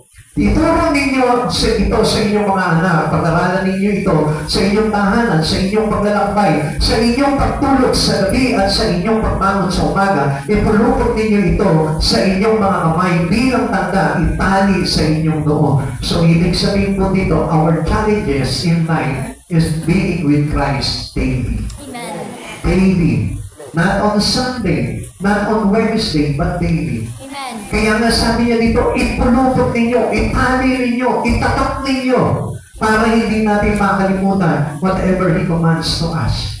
Kailangan na araw-araw nakakarinig tayo ng salita ng Diyos. Kailangan na i-enhance araw-araw yung espiritu natin. Sapagkat alam niyo po, ang sakit po ng tao, yung pong pagiging makakalimutin pagdating po sa Panginoon. They can easily forget God rather than the Word. Ang mundo hindi nila nakakalimutan, pero ang Diyos madali nilang kalimutan. You know why? Alam niyo kung bakit? Because they only give a little time for God. And they do not want to spend their daily in Jesus. Ayaw nila kung bakit para maubos naman kay Kristo yung Lunes hanggang Linggo ko. Gusto nila i-spend it into their own. Sa sarili lamang po nila. Kaya ano po nangyayari? Madali nila nakakalimutan si Jesus sa buhay nila at hindi na itataas si Jesus at nananatiling bagsak sa buhay po nila si Kristo. And soon, this is a big regret for us. You need to increase Jesus in you. Palakasin mo siya. Kaya mo na makitaas ng todo si Jesus. Where does humility rank in your purpose for living? Kapatid, tignan po natin kung lumalakas pa si Jesus sa buhay po natin. How important is the praise of others to you? Kapatid, baka naman ang gusto na lang po natin yung para bagang nasasabi na mabuti yan kasi palasimba yan. Mabuti ang tao niya kasi naglilingkod yan. I tell you, it is a praise of people to you, not God. Are you continually striving to be recognized as successful? Kapatid sa Panginoon, huwag na natin nasahan. Kung successful naman dito sa mundong ito, ang nasahan po natin yung maging successful ka sa harapan ng Panginoon. Magtagumpay ka man sa mundong ito, dapat na magsigit na magtagumpay ka sa ating Panginoon. What do you see as the greatest challenge in life? Ngayon, sa oras na ito, tanungin kita, ano ba yung napaka-inam na magiging challenge mo sa buhay? Ito yung isang malaking hamon po sa atin, ng ating Panginoon. Are you still challenging yourself to have God? Challenge ka pa ba? O parang bagang ito pa rin ba yung pakay, parang hamon na makakilala mo na todo sa buhay mo ang Panginoon? O baka okay na sa'yo kahit hindi mo siya lubusang makilala.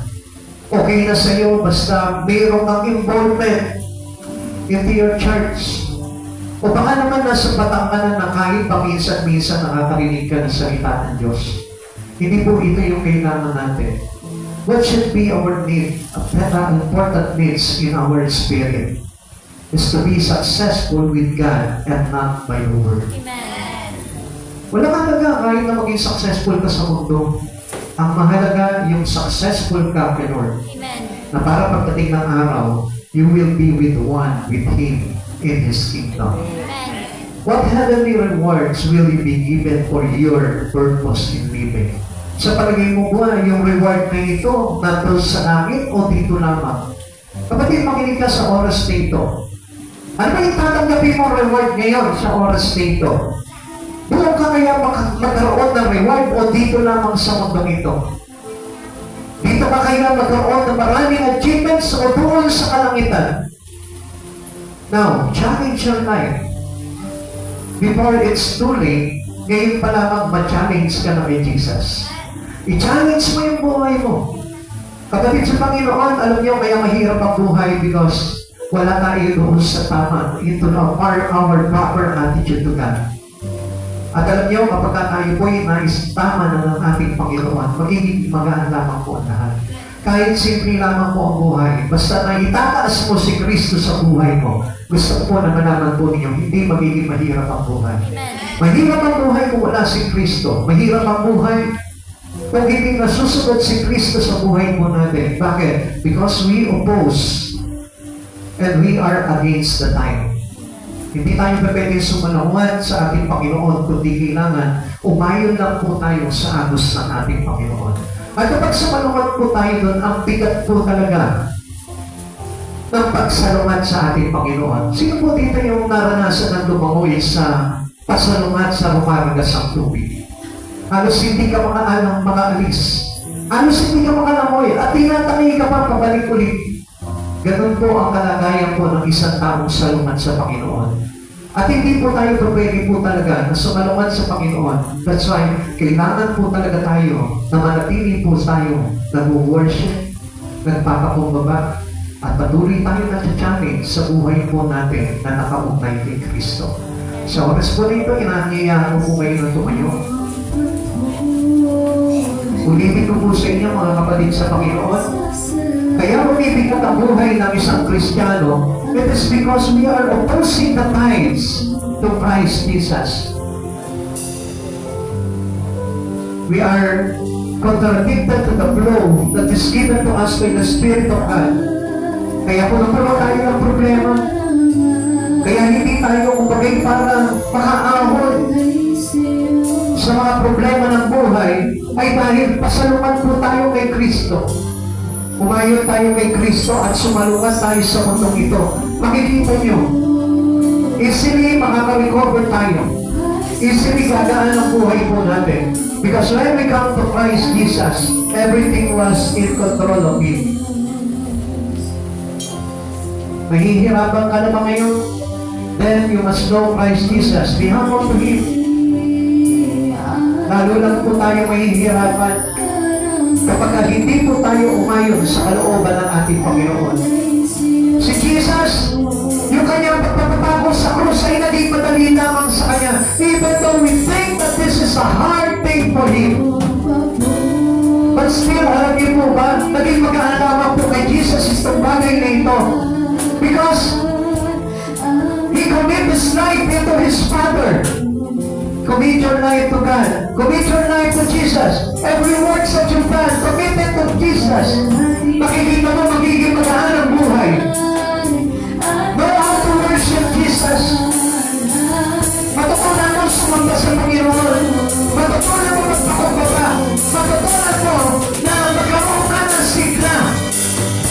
Kapatid sa mga bagay kay Kristo Jesus. You still have a humbleness to Jesus. Pinadalaw ka ng Panginoon sa oras na ito. Marunong ka ba magpakumbaba?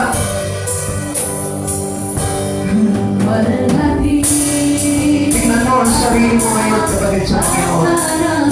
Pakiramdaman mo yung sarili mo ngayon. Natutulog pa ba yung kalooban mo? Every time na kinukupit ka ng Diyos.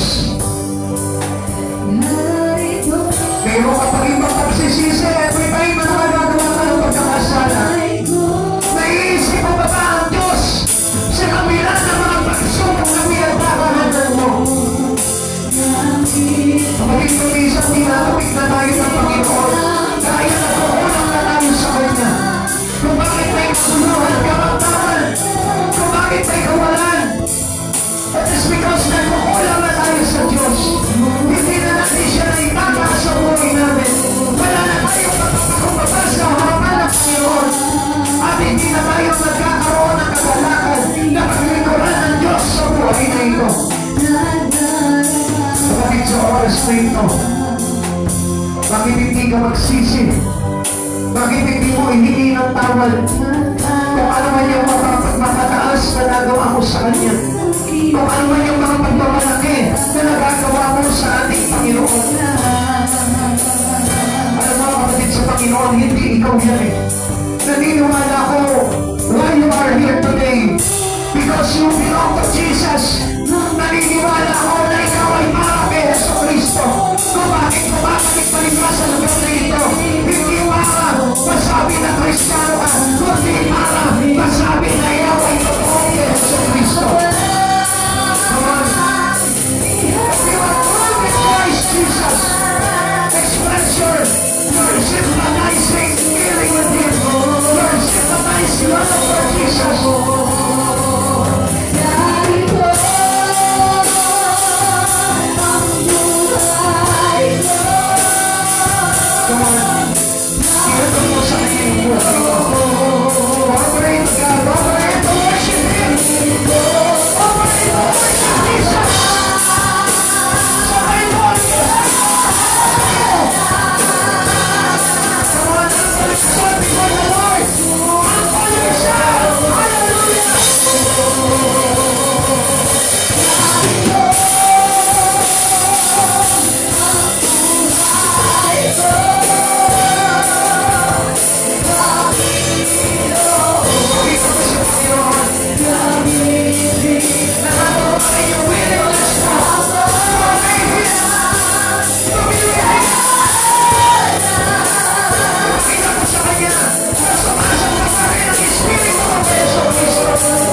isang kwento ng isang dalaga na kung saan nagkaroon siya ng isang mabigat na trahedya sa buhay at nagkaroon siya ng trauma.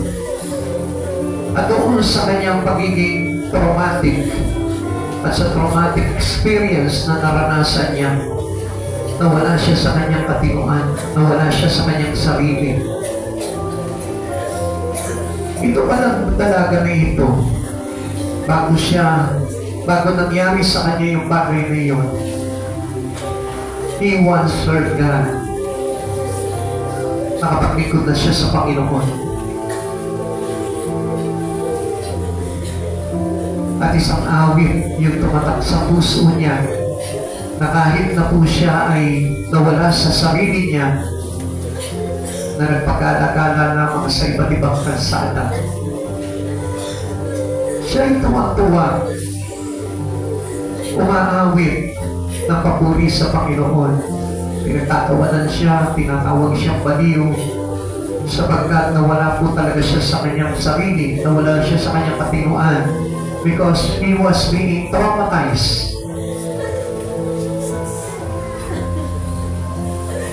At isa yung lagi niyang kinakanta, God will make a way. God will make a way. And there seems no other way. Sa araw, meron po siya nadaan ng gawain sa isang street. Umawit siya ng malakas. Pag napukaw niya yung atensyon ng isang naglilingkod sa Panginoon, nagpapahayag ng salita.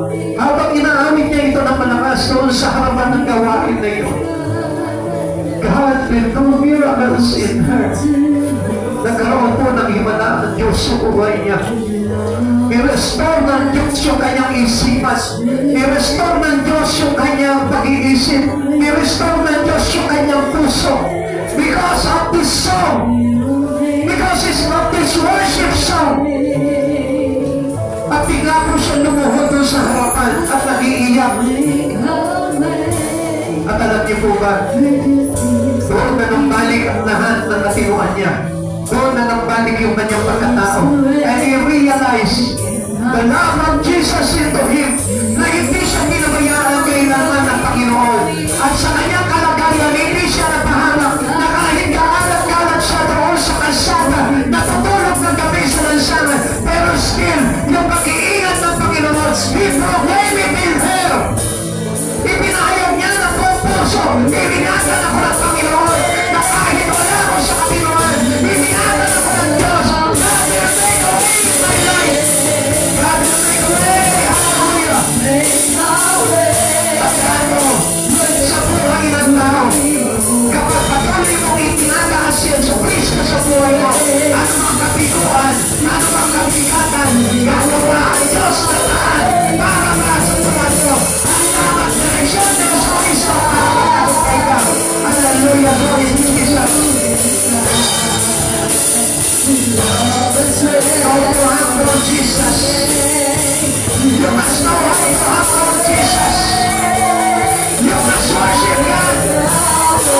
And He will restore everything that He will bring to you.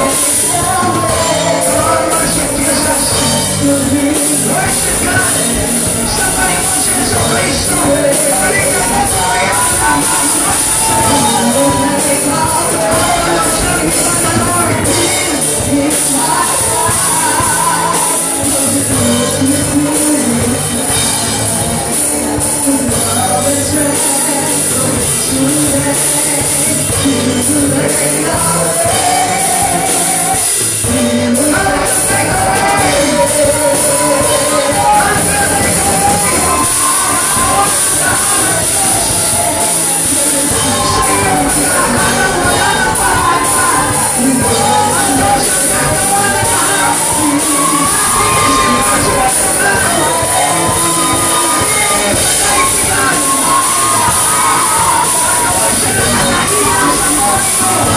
God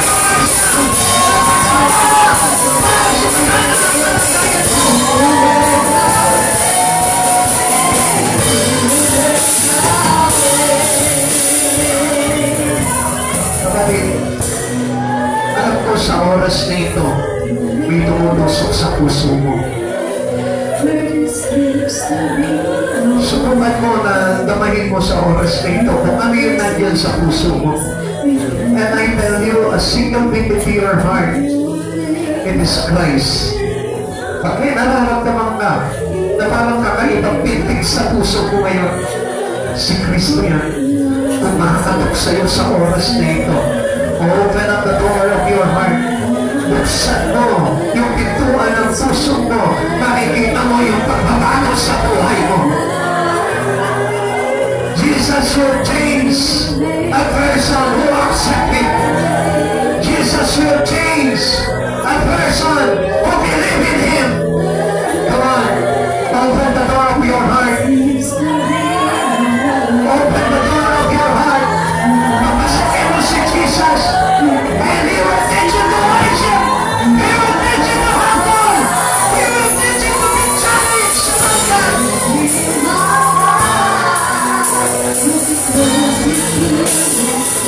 Alam ko sa oras dito, kapatid, may kumakatok sa puso mo.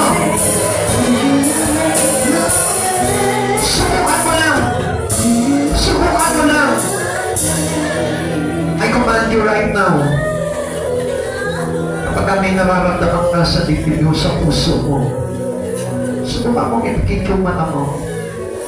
Alalahanin mo yung kabutihan ng Diyos. Alalahanin mo yung time na hindi ka pinabayaan ng Lord. Yung magagandang bagay. Huwag mong isipin yung mga frustration, yung mga failures, yung mga problema, yung mga traumatizing things na nangyari sa buhay mo.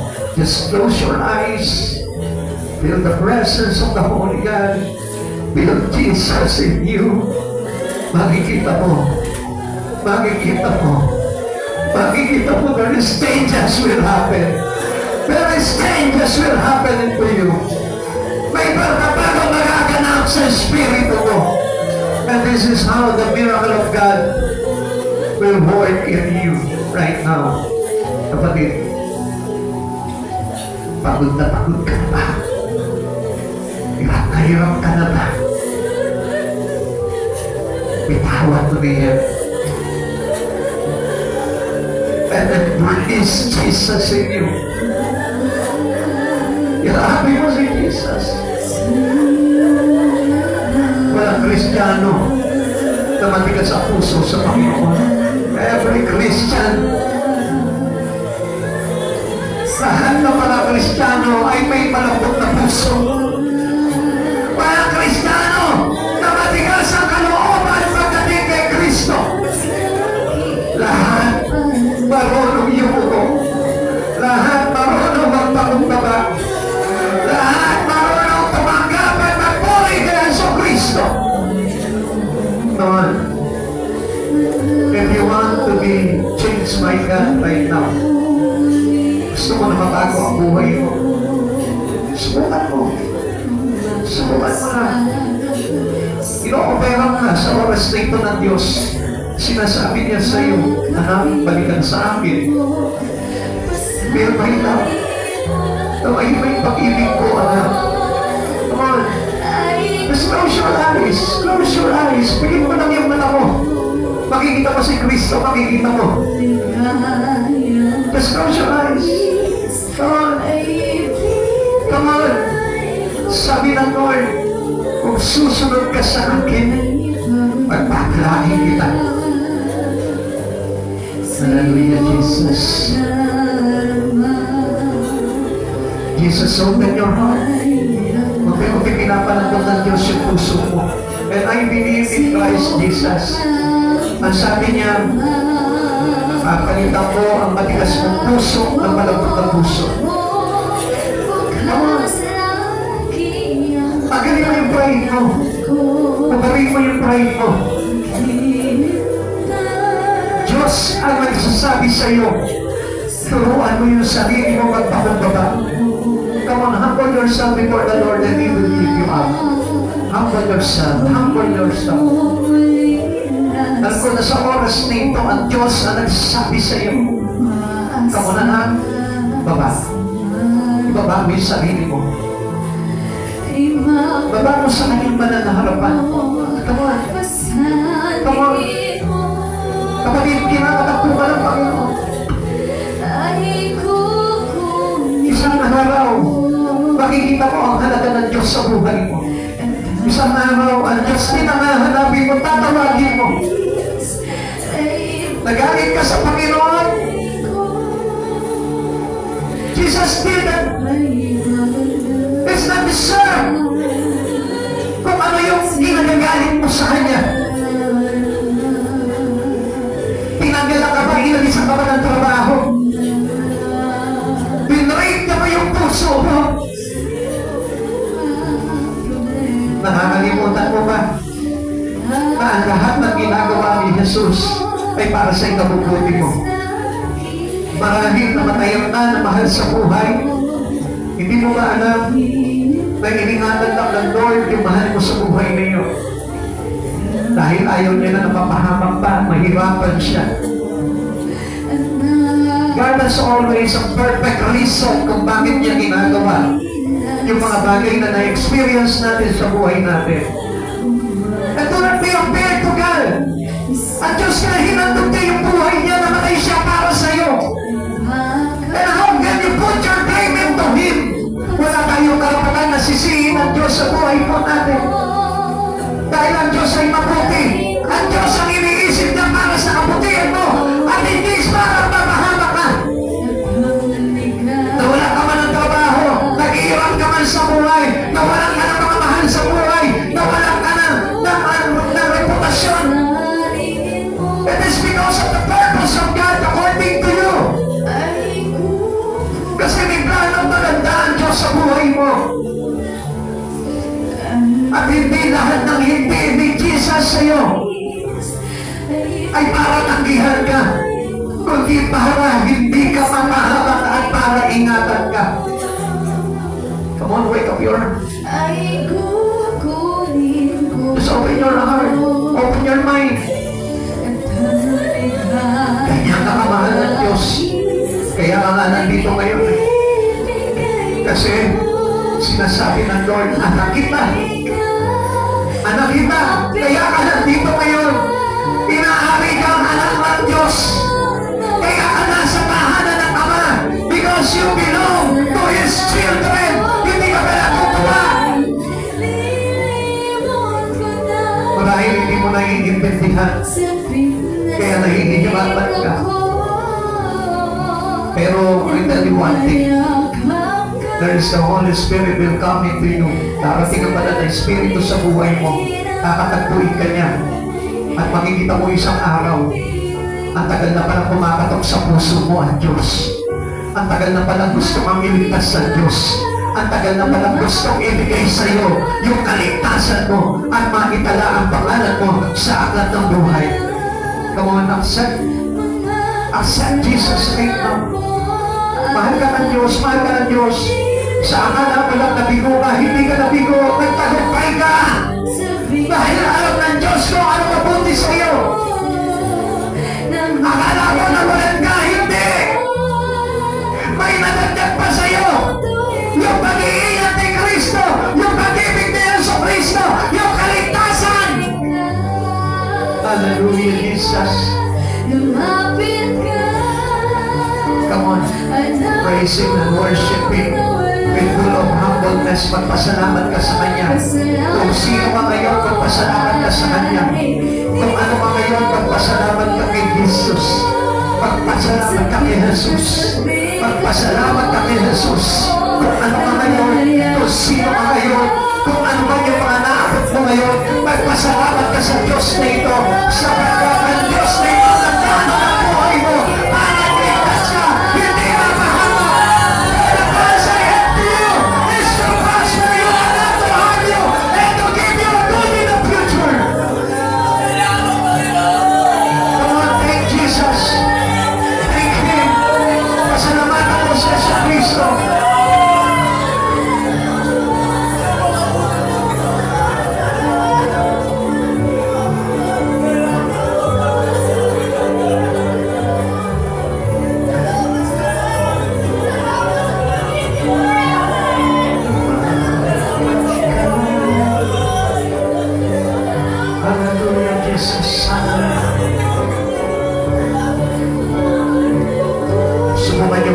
bata. Tingin niyo yung mga mata niyo. Subukan niyo, sige, tayo kayo. Come on, sige, tayo kayo. Ipigin niyo yung mga mata niyo. Alam niyo ba na mahal kayo ng Panginoong Jesucristo? Kilala niyo ba siya? Kilala niyo ba si Jesus? Siya yung nagdala sa inyo dito. Kung bakit kayo nandito sa murang edad ninyo, sapagkat mahal kayo ng Panginoon. Gusto na sa murang edad ninyo ay magpakilala siya sa inyo. Ipigit mo yung mata mo at isipin mo si Kristo habang nandun sa krus ng Kalbaryo, nakapako para sa kaligtasan niyo mga kabataan. Damahin mo. Alam ko bata pa kayo, pero mararamdaman niyo ang pag-ibig ng Diyos. Close your eyes. Come on, close your eyes. Come on, mga bata. Sundin niyo lang. Pigit niyo yung mata niyo. Damahin niyo si Jesucristo sa puso ninyo. Papasok siya sa puso mo. Makikita mo, mararamdaman mo sa oras na ito, pumapasok sa puso mo si Jesucristo. At hanggang sa iyong pagtanda, dala-dala mo ang Espiritu ni Jesucristo. Accept and believe in Christ Jesus, and you have the right to become a children of God.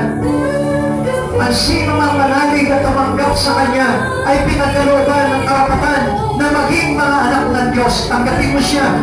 Manampalataya ka sa Kanya.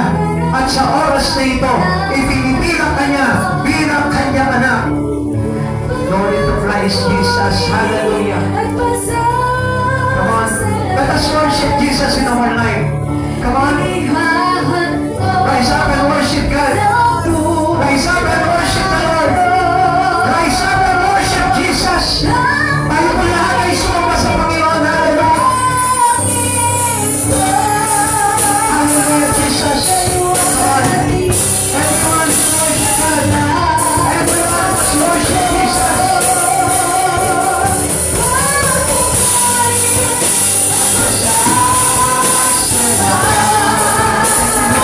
Isa naman sa pag-ibig ko. Salamat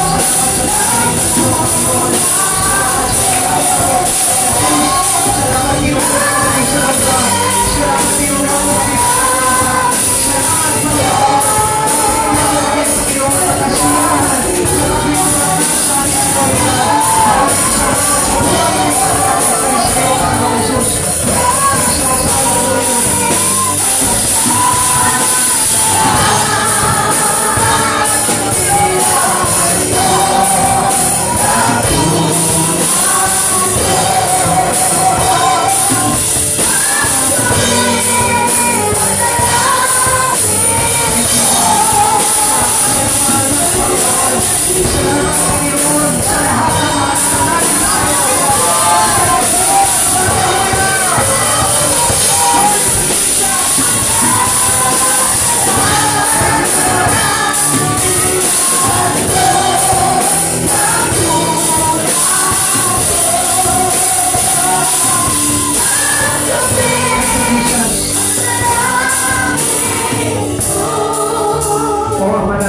Nagpapasalamat kami sa buhay nito, Lord. Tinuruan mo kami, Panginoon, sumamba sa iyo. Tinuruan mo kami na magpahalaga sa pagpupuri sa iyo, Lord. Tinuruan mo kami na magkaroon ng puso na purihin ka, sabay ka, at manakilan at maitaas sa aming buhay. Panginoon, nagpapasalamat din kami dahil tinuruan mo kami magpakumbaba, O Lord, sa kabila ng aming mga pagmamalaki dahil sa aming mga pagkakasala. Patawarin mo po kami, Panginoon, at lapis po, Panginoon, na pinagsisisihan namin ang lahat ng ito, Lord, sapagkat ikaw ang Diyos, Panginoon, na naglinis sa amin, O God, at tumubos sa amin lahat ng mga pagkakasala. Maraming salamat po, Panginoon, at ayahan mo, Panginoon, na maging hamon ng aming buhay, Panginoon, ang kaganapan namin, Panginoon, na papaglituran ka, O God. Lord, hayaan mo, Panginoon, na bigyan mo po kami ng kagalakan every time na sasamba kami sa iyo, every time na tatawagin ka namin, O God. Lord, lagyan mo po kami ng totoong ugnayan sa iyo, Panginoon, upang nang sa ganun hindi na kami maniispa at madaya ng sanlibutan ito, God. Panginoon, nagpapasalamat kami sa kabutihan mo. Salamat sa biyaya ng mga kapatid na narito ngayon, Lord. Salamat sa buhay nila, Panginoon, na inilalagak sa iyo, Panginoon, at ipinapahawak sila sa iyo, Panginoon. Panginoon, ingatan mo po sila, Panginoon, at gabayan sa kanilang paglakad sa mundong ito, Lord. Ilayo mo po sila, Panginoon, sa anumang magyat ng buhay, Panginoon. Ilayo mo po sila, Panginoon, sa anumang mabibigat na pagsubok, O God. At ilayo mo po sila, Panginoon, sa anumang kapahamakan, O God. Lagyan mo po sila ng kalakasan, Panginoon, upang mapagtagumpayan lahat ng mga hamon sa mundong ito, Lord. At hayaan mo magtagumpayin po kami lahat, Panginoon, sa lahat ng ito, O God, sapagkat sabi mo, Lord, if God is with us, who can be with us, O Lord. At hindi mo kami pababayaan, hindi mo kami iiwanan, O God. At walang mga anak mo, Panginoon, na nagpulang, O God, sapagkat sapat na mayroon kami Diyos sa buhay na ito, Lord. Your grace is enough, O God. Your grace is sufficient for all our needs, O God. At hindi kami magkukulang, Panginoon, because you are our shepherd, and I shall not want, O God. Naniniwala kami sa kabutihan mo, Panginoon, na kailanman, Panginoon, hindi po kami mawawalan, sapagkat mayroon kami Diyos na punong-puno. Meron kami Diyos na nag-uumapaw sa lahat ng bagay na kailangan namin, O God. Maraming salamat po, O God. Ang pagpapala mo, Panginoon, ay dumaloy sa iyong mga anak na narito ngayon, Panginoon. Balutin mo po kami ng iyong banal na dugo, Panginoon, at ingatan mo po kami sa aming mga pag-uwi. Samahan mo po kami, Panginoon, at ang aming mga sasakyan, Panginoon, hayaan mo, balutin mo ng kapangyarihan mo, Panginoon, upang safe kami, Panginoon, at ligtas kami, Panginoon, na makarating sa lahat ng aming mga pupuntahan, O God. Salamat, Panginoong Jesus, pagpalain mo bawat tahanan ng iyong mga anak na narito, Lord, at hayaan mo ang bunga ng Espiritu mo, Panginoon, ay siyang maglagay sa amin, Panginoon, upang kami maging mabungang Kristiyano, O God. Salamat sa pagpapala mo, Lord. Salamat sa bunga mo, Panginoon, na ibinubuhos sa bawat isa, O God. Uli po, O God, pahintulutan mo kami na maibalik sa iyo ang lahat ng papupuri, ang lahat ng pasasalamat, ang lahat ng ito, Panginoon, ay handog namin sa iisang pangalan po lamang. At sa pangalan mo, Panginoong Jesus, sa iyo ang dakilang kapulian in Jesus' name. Amen. Amen. God bless you all po. Kapalain po tayo lahat.